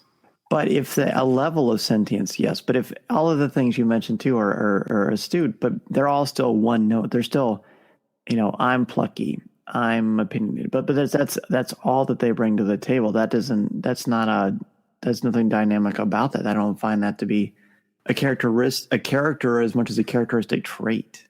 Dan, is Kit from Knight Rider a character? Kit? You mean the vehicle, the car that talks? I don't think so. I mean, if it is, that show would not have existed without Kit. Well, I agree. So, I mean, yeah, exactly. That I guess that could be, but there's nothing in Star Wars that's like that. But Millennium Falcon is. I don't think it doesn't talk. Yeah, does it? It talks. It speaks binary. Yeah, by that rationale, neither does R2D2. Well, I agree. I mean, one need only look at BB-8. BB-8, much like R2D2, there's now only 3 characters in the Star Wars saga that will not only get you into trouble, but will get you out of trouble. Chewie, R2D2, and BB-8. And the last 2 are silicon-based. They're mechanical and they're computer, but they're also intelligent and sentient, and that's not personality quirks. That's their personality. But Chewie has what they've evolved into. Chewie has different ranges and emotions and different aspects of his personality. Everything else you're mentioning is just one thing. No, it's not just one thing. R2 gets sad. R2 gets happy. Feels emotion. Well, sure, but look at the events of the Last Jedi when R2 convinced Luke, to get out of his shell and to reconnect to the Force by showing him the hologram of Leia. Yeah, which is very, very crafty and wily. But that was not a program subroutine. That was something that R2D2 came up by himself with. Because he knew, because he tried to know Luke. He exercised individual thought. I totally agree, but I don't see how that still doesn't mean that taking one aspect of L3 and putting it into the hyperdrive means all of L3 is in there. Well, I'm trying to save you from Skynet, man. I appreciate it. Right. Here's my take on the whole thing. I'm going to share this real quick. Yeah, so please. It's not necessarily what that particular droid is programmed to, because all of us are on the outside looking, what is that character, whatever the sort, whether it's sentient, non-sentient, what is that character doing to me emotionally? And if I'm bought into that character emotionally, and I care if that character lives or dies, and I'm investing in that person and that character that happens to be a droid, or maybe it's a non-droid or whatever.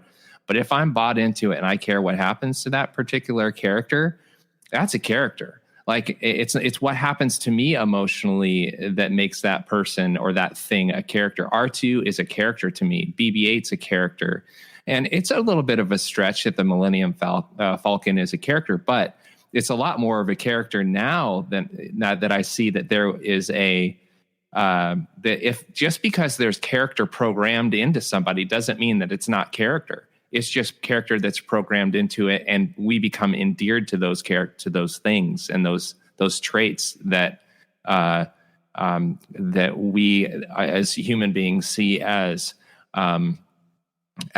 something of value, whether it's valor or even BB-8's cuteness, and when Poe runs up to him, drops down to one knee, and scratches him like a cat. I mean, there's character. He's selling a character to us. Well, yeah, the droids are characters, but so basically we're saying, and I'm just playing devil's advocate because I like the conversation. If when we're looking at the Falcon, so then let's not call it the Falcon, let's call it the L3. I mean, if it's suddenly L3, I mean, then it would be a character, but it's not L3. It's an aspect of one part of L3's programming. That doesn't make that's fine with me. And I'll never look at the Falcon again without thinking of L3. And I'm going to think of her character within the Falcon, and that is really cool to me.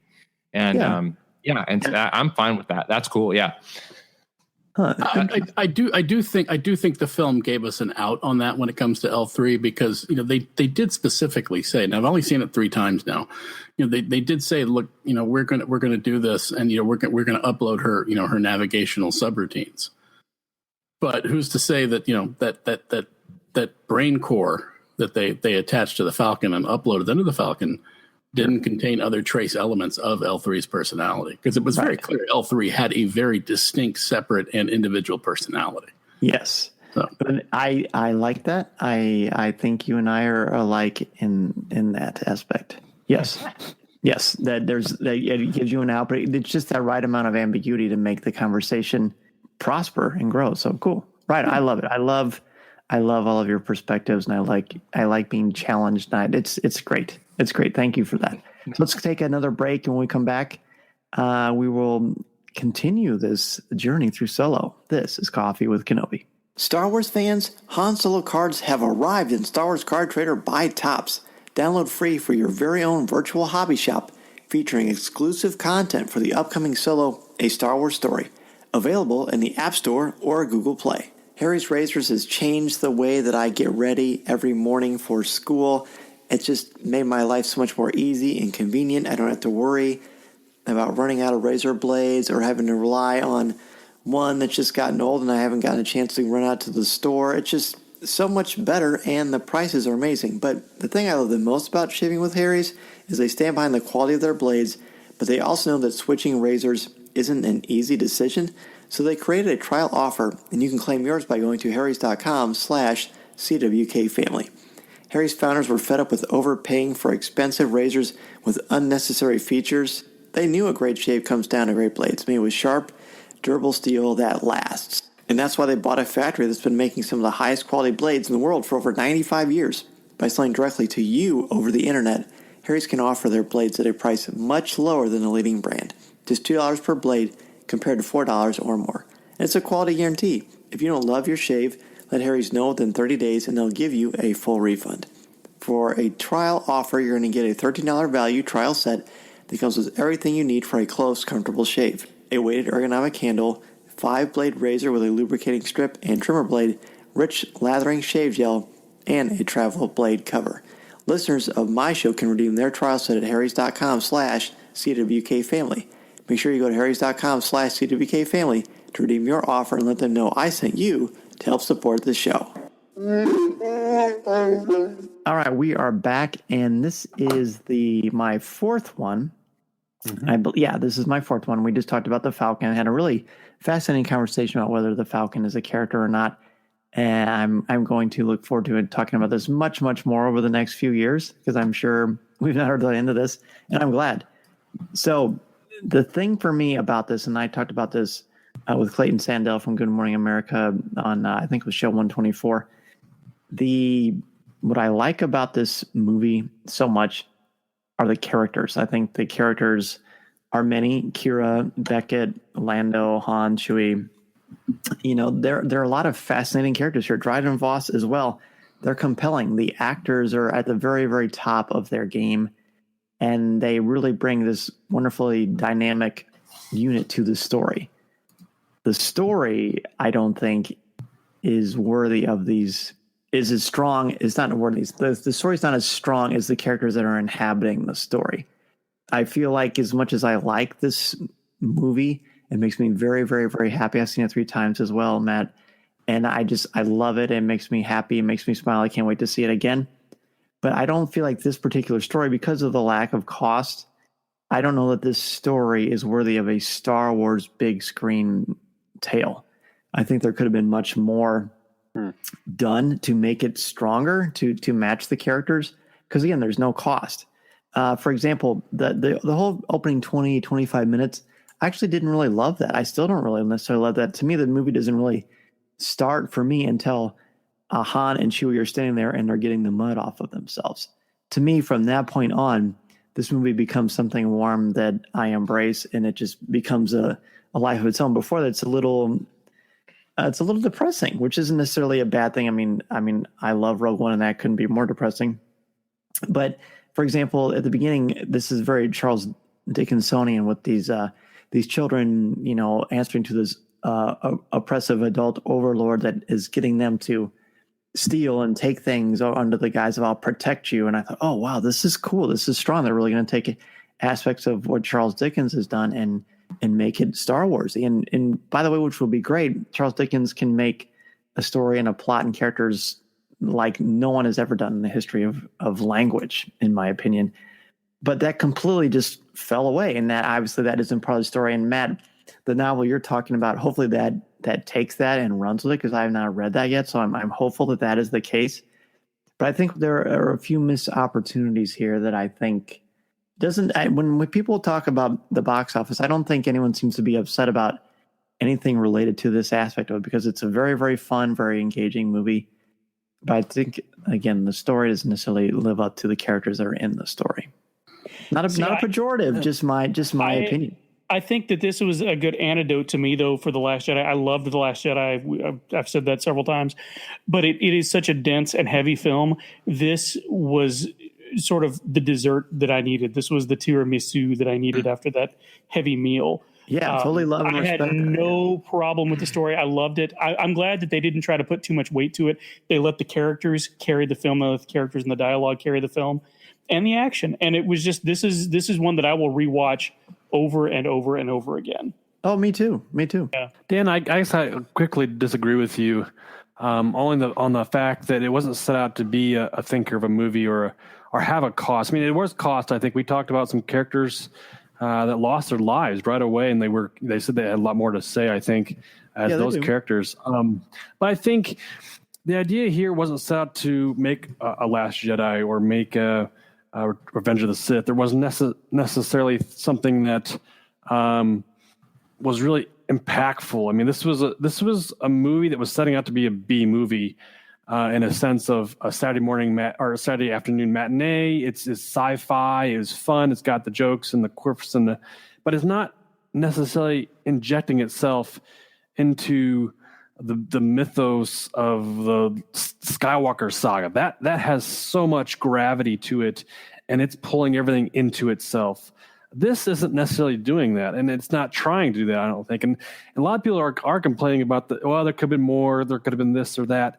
And to me, I challenge them to the fact that, okay, you will write something better than what we were given, because I think Jeff said it was the fact that this was the one that everybody kind of wants, in the sense of like, hey, I saw it as a comic book. I saw it as a novel, and this is what we're bringing to the screen. I mean, like, do we have problems necessarily with bringing a comic book of Marvel heroes to the screen, of that transition? Like, just reverse it a little bit. I mean, to me, it's to have that Shakespearean qualities or Charles Dickens qualities is cool, but this is not Charles Dickens. This is Han Solo's story, and there are probably more aspects to it we have yet to hear from, but I don't think as a film it should be represented on up there on screen. I mean, it's kind of giving life to one of our favorite characters. No, look, that's all fine. That's all good. I'm just saying that's what I prefer. For me, Dan's there. That's what I prefer. Gotcha. I'm not saying it's wrong for anybody else or that it should have been another way. I'm just saying that is something that I enjoy. That's, you know what I mean? And I totally fair point. Exactly. Yeah, your opinion is wrong. Right. Yeah, I'm sorry, I turned into the internet for a second. Yeah, exactly. No, exactly. And I have elevated my opinion. I do love the movie. I used to say at the premiere, I was walking around, people were talking about it, and I was saying, no, I really, really, really like it. I don't love it. And half the people in that room agreed with me, and half were like, what? I love it, blah, blah. And that's totally fine too. It's just something that I like. One of the things I like about Star Wars is that every single film besides Solo has galaxy-wide implications. Everything has major cost, and that, to me, that's just as powerful. And this was powerful in a different way, but even that, and it kind of ties into my fifth point, so we're going to come back to this, because I think I can kind of tie it up in a nice little bow, and I'm going to relate it more to some of the things with the characters as well. Tom, you're next. Wow, so much to ponder on that one, because Dan, I know exactly what you're saying. These are fantastic characters. They're rich characters. They're big. They maybe deserved a heavier story. But I agree on the other side that as Star Wars fans, we needed this. We needed this fun story. So let me talk about one of the characters for my fourth point, and that is Kira. I loved Kira before the movie started. I love her, the marketing they've done with her. The Topps cards are cool. They show her in many different outfits. And I didn't know much about her other than she looked like a cool, fun character. And then the movie came. And as a character, when I look at literature and how she is shaped and her background and all of that, I love all of that. As a viewer of the movie or the reader of the script or however you want to put it, I can't decide if she is a character that I like, or if she's a character that I'm going to say boo, because she's so double-sided that I don't know where her loyalties lie, and the ending is kind of what killed it for me. Not killed it. I feel like I'm not getting it across quite right. But when Maul comes up and she's talking to Maul, I'm like, whoa, this character that loves Han, wants the best for Han, has worked really hard to double cross Voss for the sake of saving Han. She's in league with Maul. I still don't know what to do with that, and which I think is great. I feel like I'm coming in a negative way, but that is where I sit with Kira, and so I'm curious. Does anyone else feel this way, or are you saying she's confusing, or what? What are you saying? Like, as the viewer, I don't know how to take her. Well, that's the point. I think that's why I like her. Yeah. Well, I think she's kind of a scene stealer. No, that's good. Like that's the one beef that people could possibly say about the fact that, well, this is a Star Wars story, but it's really more of a setup for a potential sequel because her arc is not wrapped up. In Rogue One, everybody's arcs are wrapped up in a mature, strong storytelling way. It's very final. In this, we've got a number of threads that are still out there, and I'm not talking about Han and Chewie. That doesn't count. I'm talking about Kira. I'm talking about Maul. You know what I mean?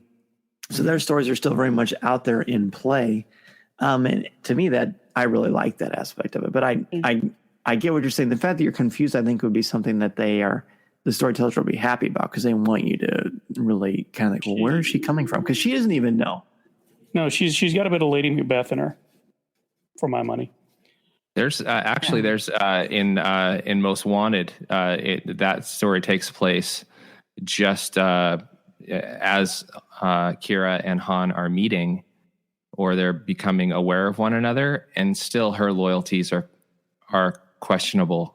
Like it's questionable whether she is,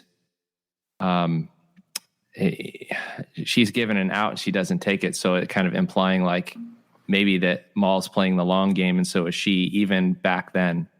So then, it not only is her ending confusing, but her beginning is confusing.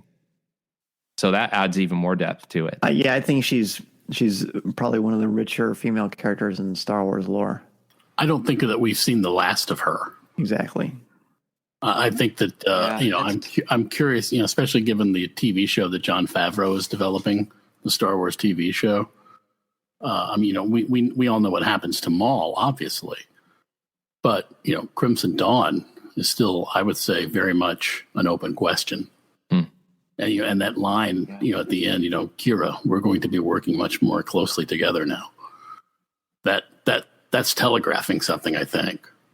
Whether it's a sequel, if there's a sequel, or in some other manner of more stories involving her. Yeah, this conversation really helps me because she's almost a character that makes me feel depressed because I feel like I know what she wants and I want her to have it so bad, but she's torn. And so, yeah, so looking forward to that. All right. Well, the next thing I wanted to bring up and discuss was actually the character of Kira. She was very intriguing to me. Being Han's love interest there at the beginning. And all his motivation in the movie, of course, was to get back to her and rescue her. But she had her own game going at that point. She was tricking the trickster, per se. And she had a game going on everybody at that point, which was quite interesting, seeing how many hands she had going behind everybody's back. I thoroughly enjoyed seeing the development of that character throughout the movie. And at the end, the twist at the end with her teaming up at the mall and running off with the ship. I knew she was going to run off, but I just did not expect it in that direction. So I'm very interested to see what the future has for Kira. Okay, I guess it's my turn. My fourth point that struck me about the film was I've been reading a lot online, a lot of criticism about the fact that Han is supposed to be a scoundrel, and he's not a scoundrel in this film. He's such a nice guy. And people have missed the point. Yes, Han is not a scoundrel in this film. He keeps insisting that he is, but his every action and every reaction to everyone proves that he's not. One of the things that makes Han interesting is the fact that he's constantly fighting against who he really is, which is a good man. He wants so badly to be a scoundrel because it would be easy. It would be easy to not care about people. And I feel like he wishes so badly that he didn't. But the fact of the matter is he does. That's what brings him back to the Death Star at the end of A New Hope. Spoilers. That's what brings him back to get Leia out of the station at Hoth. And that's what brings him back to the Rebel Alliance after they unfreeze him out of the carbonite. This I loved the way that they played the character, because you could see Alden Ehrenreich in his performance. He has that swagger and he wants so much. And he even says at one point, I'm a bad man. And Kira calls him out on him. She's like, no, you're not. You couldn't be if you wanted to be. And that's the one aspect of his character that I just love that they held on to, because that is who Han Solo is. And that's why his character works, is that tension between who he wants to be and who he really is. And unlike a lot of characters who want to be good but can't help being bad, he is sort of the anti-hero. And I just loved it. When that line when she says you're the good guy towards the end, to me that's the line of the movie. That's the strongest moment. That's the strongest moment of pathos in the entire film. I really like that aspect of it. Agreed. I wanted this morning I was listening to a show called Comics with Kenobi. I don't know, you guys may have heard of it, but oh, that sounds cool. Yeah, I love those guys. I wish I could get some help, dude. Really good. But great show, by the way. You guys were talking through the second edition, or this part 2 of The Last Jedi comic edition, and just the conversation, you guys' conversation about the dice came up. I was thinking about that and the connection and that thread of the dice through all of these movies. I thought it was really interesting when Kira kind of got really close to Han and put the dice in his hands in the very end of the movie, or put the dice in his hand kind of secretly and then just walks away and leaves him with the dice in his hands. And then that later on that becomes a connection with Leia. I thought that was kind of confusing, like that there's like this, and I know with Leia those dice eventually disappear. That's not actually real dice in her hand. That's just something that Luke is pulling off through the Force. But I think the idea of the dice is a bit confusing as far as what does it mean. I know it's for luck. At the beginning when it's hanging on the speeder that he had stolen or hotwired or whatever, or built. So there's an element of, it's a good luck charm. And then he leaves it with Kira on accident. Kira gives it back. And then, it ends up in Leia's hands at the end of The Last Jedi. I'm like, well, it's not like this wasn't a thing that Han was like giving to, or I wasn't sure of the significance besides maybe it's just that connection between all of the movies, but maybe a bit forced. But I wouldn't. It's the epitome of Han Solo, because the legend, of course, was that he used that was the dice he used to win the Falcon. Well, that's not true anymore. Yeah. It was never true. So because it was never canonical, but it was always sort of what we always believed. But I take this very symbolically, both in The Last Jedi and in this film, is that this is emblematic of his personality. He takes things by chance, but he also very much believes in what he does and the process in which he does it. It's very authentically Han Solo. I mean, it's very much about, this is where I'm from, this is what I believe, this is what I've always believed, and I haven't changed that aspect of who I am. And it's just like a nice token to show kind of the best and sort of the worst in a way of what makes Han Han, and that I think makes him charming. And I think that luck factor that goes into that is all tied into that. For both. Yeah, I definitely we get on board with that, and if it's not for Matt and Jeff, I'm not even thinking about the dice right now. But I just think it's cool that when considering my 5 points, I'm like, oh, the dice thing, that's pretty cool. And hearing Matt and Jeff talk about it and the significance of the dice in The Last Jedi, and okay, that's cool. Okay, I see where that is at least a thread, and now to have Dan, for you to share some of the significance, or what you think the significance is, that's cool with me. That checks out with me. So that's my number 4. Matt, what about you? Infus Nest. Am I the only one who realized that Han may have inadvertently helped fund the start of the rebellion and never realized it? Oh, cool. I never thought about that. Somebody asked me that, if he had started the rebellion by that motion. And I kind of thought, and maybe Tom and I talked about this afterwards, but they were more of a faction in the making. And maybe it is. I don't know if it's the kicks off the whole rebellion, or if it kicks off just no, they're just another rebel cell. Maybe it's a spark. Maybe it's the spark that lights the fire that turns the rebel into a conflagration to bring down the Galactic Empire. Because that's the vibe. That sounds like a giant cost to me that has universal implications, Dan. Does it? It's just another cell. It's another. I mean, Filoni said repeatedly that the Ghost crew is just one of many, many rebel cells throughout the galaxy. Pablo's echoed that as well. This is just another one of them. Yeah, but see, this is another one of those cells with 60 million credits of coaxium.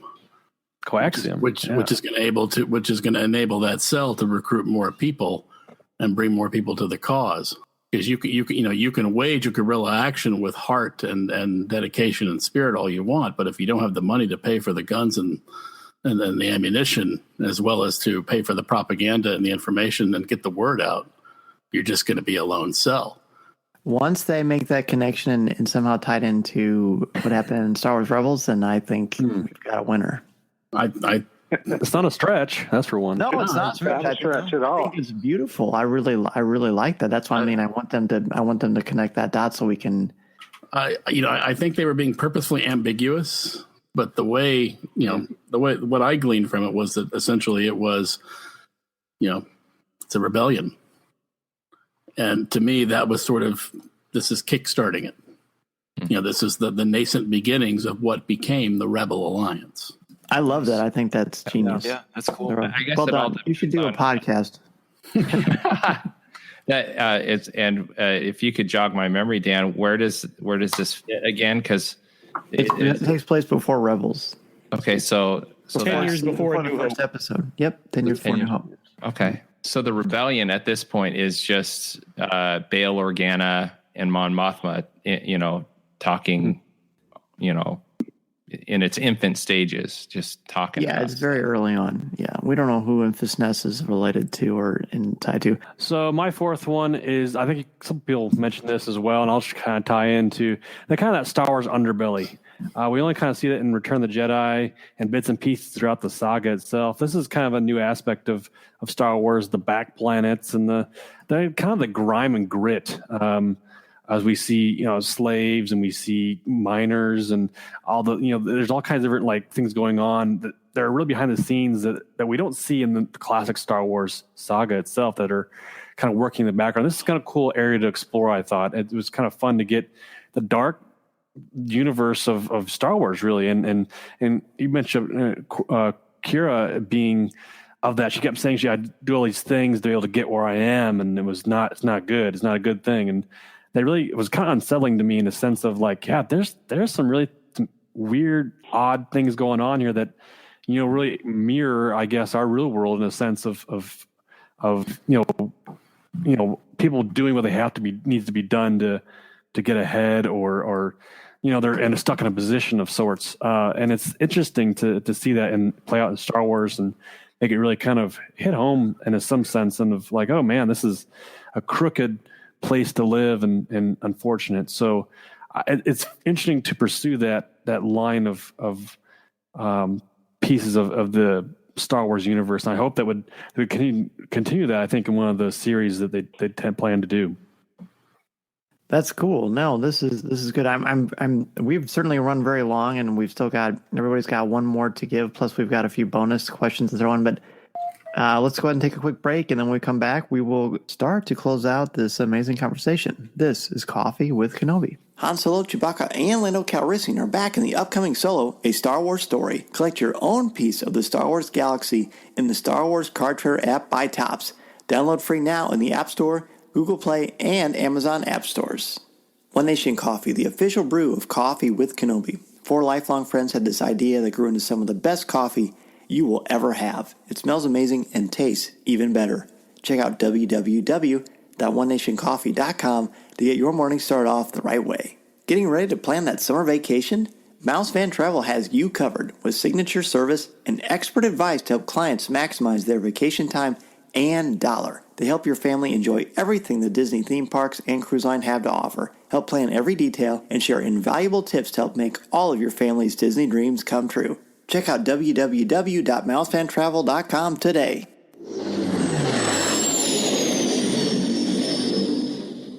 We're back, and Cory, this is your last one. Make it count, big guy.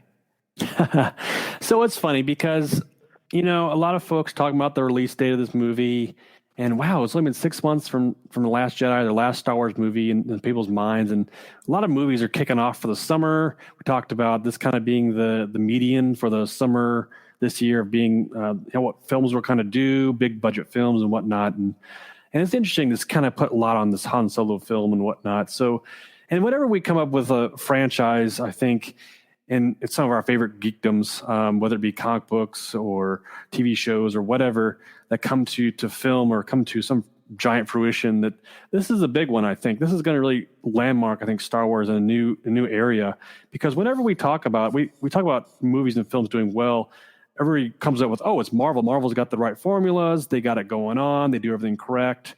Or at least, in some aspects. There's always one Marvel movie that somebody picks out and says, hey, that one's my favorite. Yeah, the others are okay. Or this one, this feels like everybody's got their Marvel movie and they're doing it the right way.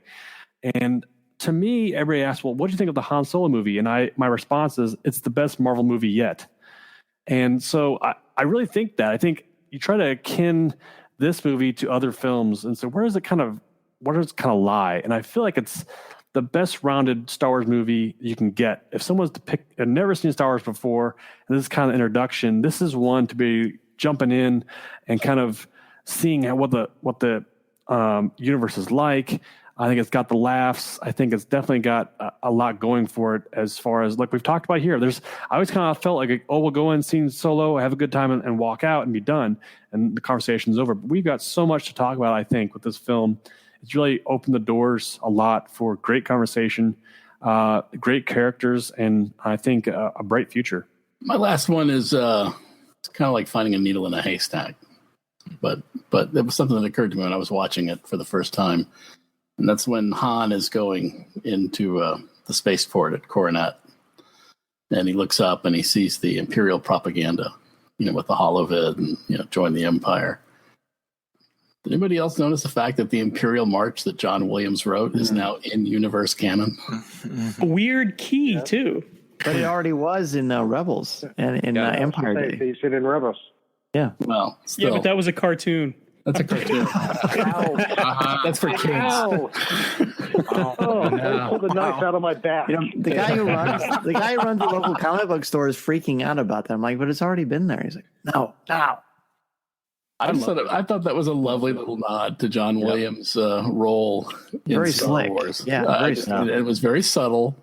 and it was not over the top, and and the fact that he only scored the Han Solo theme, if you will, on the soundtrack, which is, I have to agree with Eric, it's awesome. By the way, I love it very much.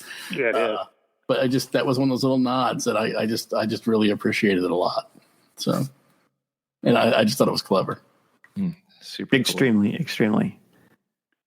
Again, I feel like I missed that, but I give Alex Damon from Star Wars Explained credit for catching that and pointing me to it. My number two is, my number five was my number two, but the whole Kessel, the Kessel run, then into the Maw, and then into potentially. I know this is me legendsing out, if that is a word, but here it is, the potential that is kind of alluding to the fact of, I'm going to say it out loud, that's like Abeloth. At first I thought, Thrawn, and that's where Thrawn went, that those are the same kind of creatures that took Thrawn and Ezra away. And obviously now that I've been, you guys have kind of educated me on just kind of the timeline and kind of where this fits, and that isn't possible. But, could it be that, that this character is the evil form, the most evil form, and unfiltered form of Abeloth, who was hiding in the Maw this whole time. And what that means for Legends fans is it's kind of a big deal. And something that I'm going to be probably talking about with you, Aaron, when we talk about the Mortis trilogy and all that kind of stuff, because there's connections there as well. But but Kessel, the Maw, finding the Maw inside of Kessel, the Kessel run is pretty sweet. I didn't ever have that geography lined up before, so. That I really enjoyed that, and that was, if I'm not mistaken, that's the moment where Han finally puts his hands on the yoke of the Falcon, and that's really cool. And so, anyway, that's my number five. Yeah, the creature at the Maw reminded me of the old gods from the Hellboy comics. Oh, it was very Lovecraftian. Yeah, exactly, and cool. A nice lead in, Randy. That was actually my fifth point also, was the Kessel run, how much I enjoyed it. But mine is my real enjoyment of it came at the very beginning, when they're trying to fly out and all of a sudden you see the lightning and you see that outline of a Star Destroyer in front of them. How creepy was that, you guys? How creepy and how awesome and how huge did that thing look? It was huge. Yeah. And it was cool. It just reminded me of, like, it was just as creepy as if I'm sitting at home and lightning flashes and I see somebody standing outside my window, and then it flashes again and they're gone. That's the same feeling I got when I saw that. Because, oh boy, they're in for it now. And I love, Han saying, I used to be one of these guys. They're not going to waste a TIE fighter on us. And they send 3 out after them. It's just, and again, that's just typical Han. He is always wrong. He's always wrong, but he manages to get himself out. And then I also love the fact that the radar dish was recessed and was laying down, and he still figured out a way to mess it up. So I guess Lando owed him one. Isn't that great? At the press conference, Larry Kasdan said that one of the things he loves about Han Solo is that he's a little bit stupid. Yes, and because of what you're talking about. Yes, yeah. It makes it's pretty funny. That whole before and after, shots of the Falcon where you see it before when Lando owns it, and then you see it when it lands on Savareen. It reminds me of one of those tweets, freshman year of high school, senior year of high school. Yeah. Or teacher's first day of school, last day of school, that sort of thing. Yeah. Oh, well, my final thing actually plays right off of that conversation is the progression of the Falcon, honestly. That's the last thing I wanted to talk about, because we see that gorgeous, pristine ship there at the beginning, which we see throughout the movie. Then you let Han behind the wheel, and it's falling apart after the Kessel run. And it was nice to see how they explained away how it was all gorgeous and pretty to fastest hunk of junk in the galaxy in the matter of the movie. So I thoroughly enjoyed that. And it made for some good comic relief, too, being that the Falcon's a character. So I thoroughly enjoyed it. So I'm glad you said that. You may have noticed, gentlemen, in the chat, I posted a link from someone who might know a thing or two about writing. His name is Chuck Wendig. You may have heard of him. I challenge you to get through even the first 2 points and still believe the Falcon is a character, but not like, don't doubt me. You can doubt Chuck Wendig, I guess. This is America. We don't need facts to prove our beliefs or back them up. Oh, my final item is the pure fun action of this movie. Getting hit right away with a speeder chase that's just as intense and fun as any car chase in any movie that I've ever seen, that ends with a great hilarity of them getting stuck in the in that close space after they're gonna, that was fantastic. Yeah. And then the Han and Chewie meeting and fight there to the war story battlefield of the Empire, to the great scene. And the best part about all these action scenes is I didn't feel like any one of them were trying to make the movie. They were for the most part very short, concise, filled with action. The train heist, it was perfect timing. It was not too long. It was fun. It was unique with that twisty train that would turn, and you had the stormtroopers with the magnetic boots, and and our heroes are locked into tethers. Oh, it was so great. And then you had this suspense of the Kessel run that they did, along with the action of flying through the maelstrom. It was so much fun. And I said this in our initial reaction show, and I still feel the same way.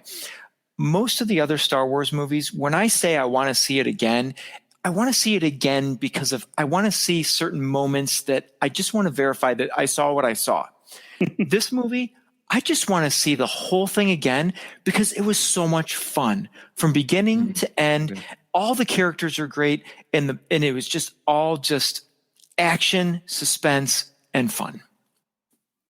That actually is a really nice bridge to my last point. And yeah, for me, Star Wars is a lot of things. It is for all of us, and I think that's why I want to thank all of you again for enriching my understanding and enjoyment of this film just by all of your opinions and your analysis. It's great. Coffee with Kenobi is lucky to have you guys in the family because you guys you make Star Wars better for me and for a lot of us. So thank you for that. This movie is so fun. And one of the things I'd said before I'd even seen this film is I had a feeling that Solo's going to bring the fun back because the Rogue One and The Last Jedi especially are very heavy, and they have moments of fun, but they're not necessarily fun. The same with Infinity War. Infinity War is an amazing film, but it's not necessarily loaded with fun because there's just so much heaviness at the end, which, by the way, I love, of course, but this one is just unadulterated fun. It's one that I think I will watch a lot more frequently than I will the other ones, and that's because it's just pure escapism. The Last Jedi is still the movie that I can't rank still even now after all this time because I think there's just so much cost and weight and just so much that is going on behind the scenes and intellectually with this thing. And so I can't watch it again and again because I want it to still feel that way for me. You know what I mean? But this one I just could watch over and over again. That being said, and I said this to Tom and Cory afterwards, I've been saying this since I first saw the movie. As much as I love this movie and it makes me so happy, and don't misunderstand me, it absolutely does. I don't think that Han Solo at the end of this film is that much different than Han Solo at the beginning of the film. And that's a pretty important trope in storytelling is the main character has to grow or change. I think in many ways he doesn't. I mean, yeah, he learns that he can, he follows his heart and that gets him into trouble, but he's still ultimately, he wants to help himself, but he ends up helping other people. But he already kind of does that. He kind of does that at the beginning of the film too. He doesn't change all that much. At the end of this, he's basically the same guy. He just got a lot cooler stuff. And this is not a pejorative, and I think they're doing this because I think they're going to take Alden's Han into other places, and I think that's where that's going to happen. I don't think, because of the pedigree of the Kazdans behind this story, I expected more. I expected a little bit more. Now, if at the end, if he saw Kira betray him, and instead of it just sort of left in the open, he's not really sure how to connect the dots because she flies away.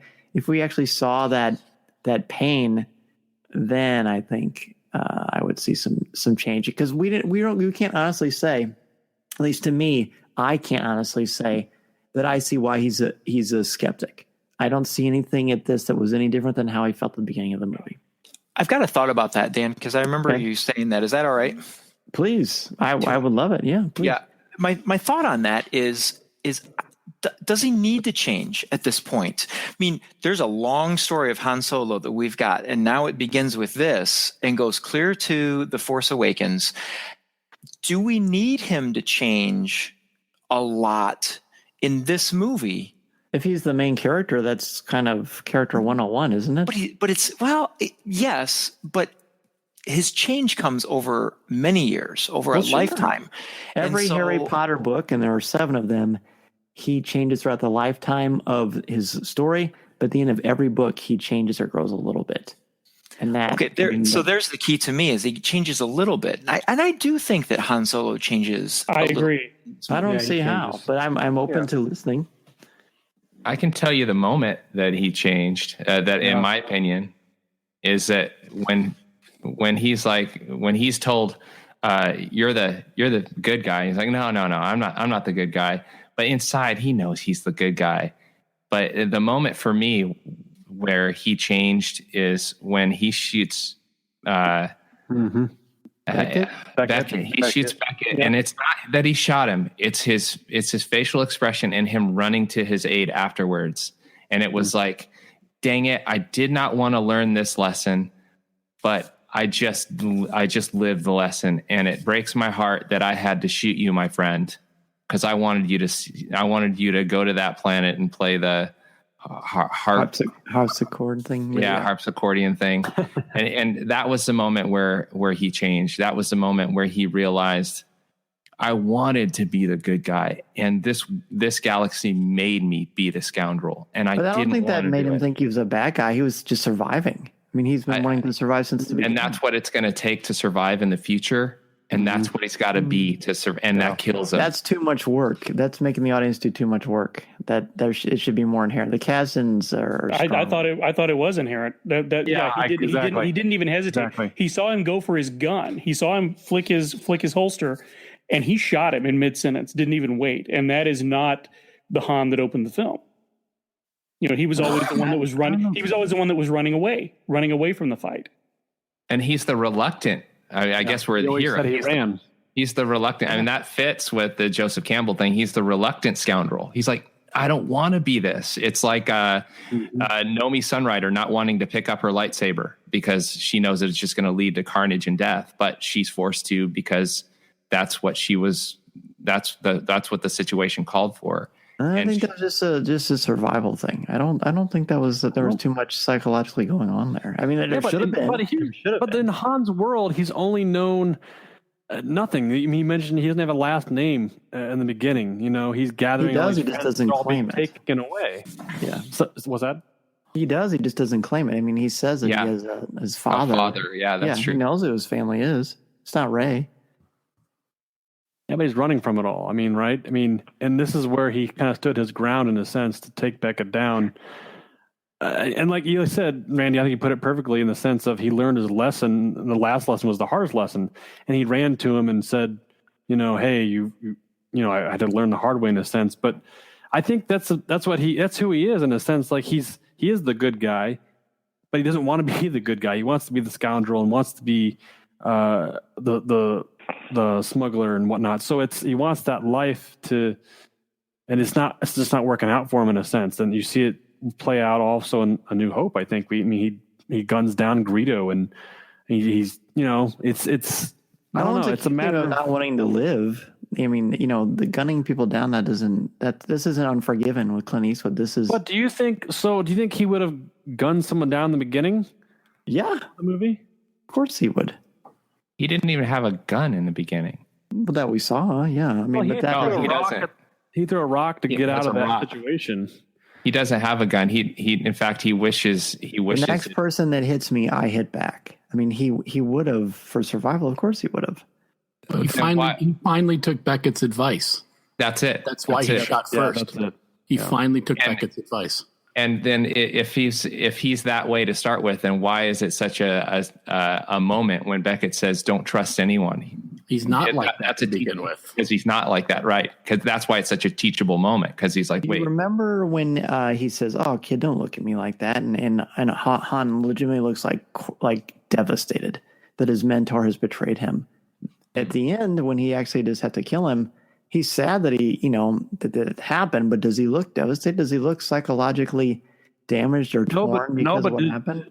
Did Beckett look that way after Val died? No, he kind of shrugged it off. It's not called Beckett, a Star Wars story. It doesn't matter if he changes. No, but we're not looking. But I understand. But he's getting all those experiences from Beckett. He wants to be like, hey, show me how to do that. You're the cool guy. I want to go with your team because I want to be you. Beckett is Solo. We see in A New Hope. I said that from the beginning in the sense of he admires him so much, and he has to gun him down in the sense of now I've kind of taken your place as the next Beckett. In the sense of saying, I'm now you, and I have to make these hard decisions and do this thing of you're in this life for good type thing. But the next all adding up. Returns the coaxium to Enfys Nest, so that's not what Beckett would have done. In fact, Beckett did the opposite. So that's also not Han would have done at the beginning either.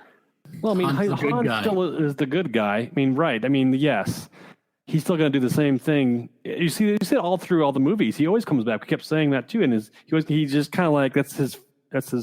Exactly. He's always done it. It's not a change. I don't know.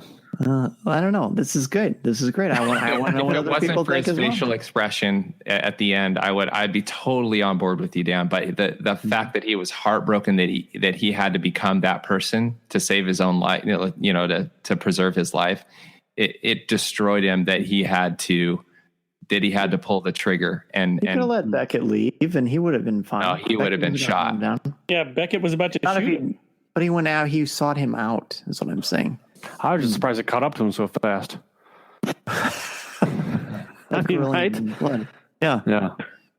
No, this is good. I think this is something we should table and come back to later. And I know I do see it a little bit differently thanks to your insights, but I'm still not 100% convinced that he's changed. But that's just me.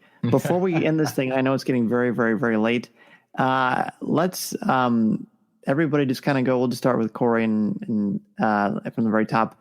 Where do we rank this film in the pantheon of Star Wars films, and your overall thoughts? Just kind of like a quick minute for each of us.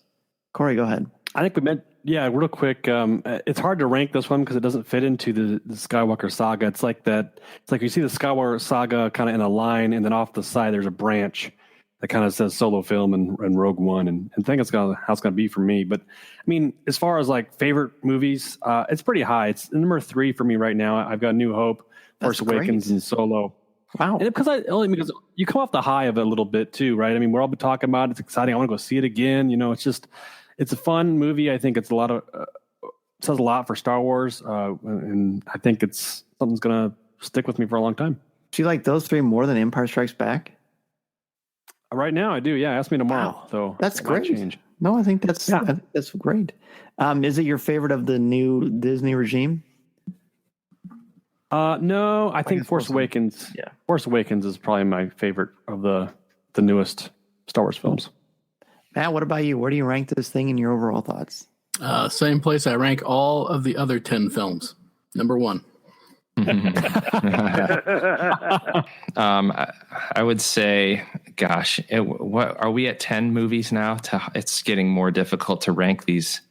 Technically, it's 11 if you count the Clone Wars movie. Oh gosh, yeah. But do we? No.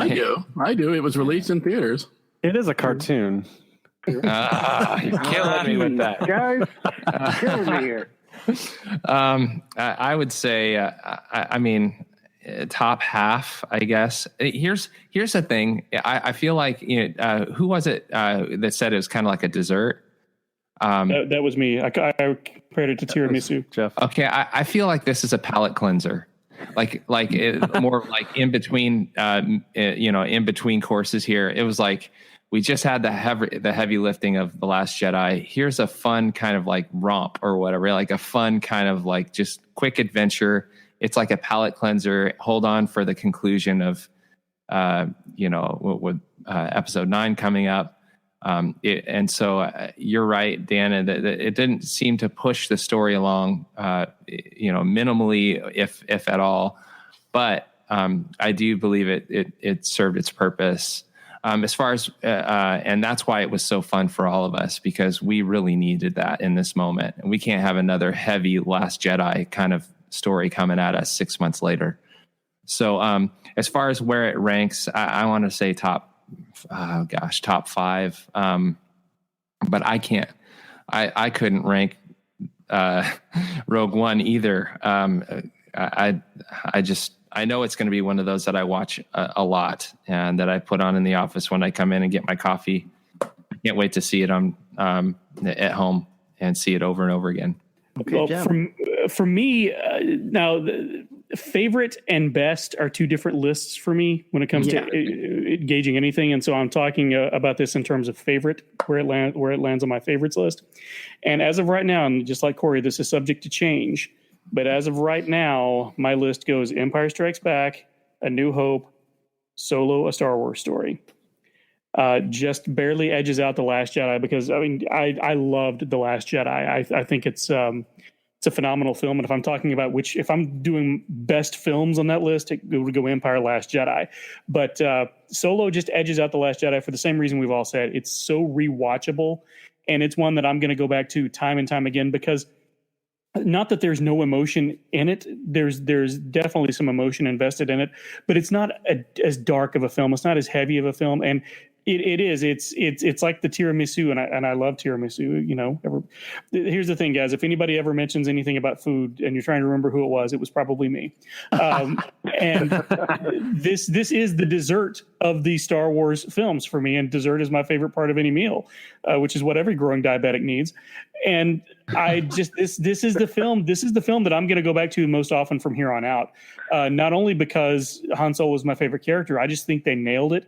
And if you had told me 2 years ago that my favorite, the film I'm going to go back to the most is the one that doesn't have Harrison Ford, I would have thought you were insane. Huh. But I have been wrong before, once.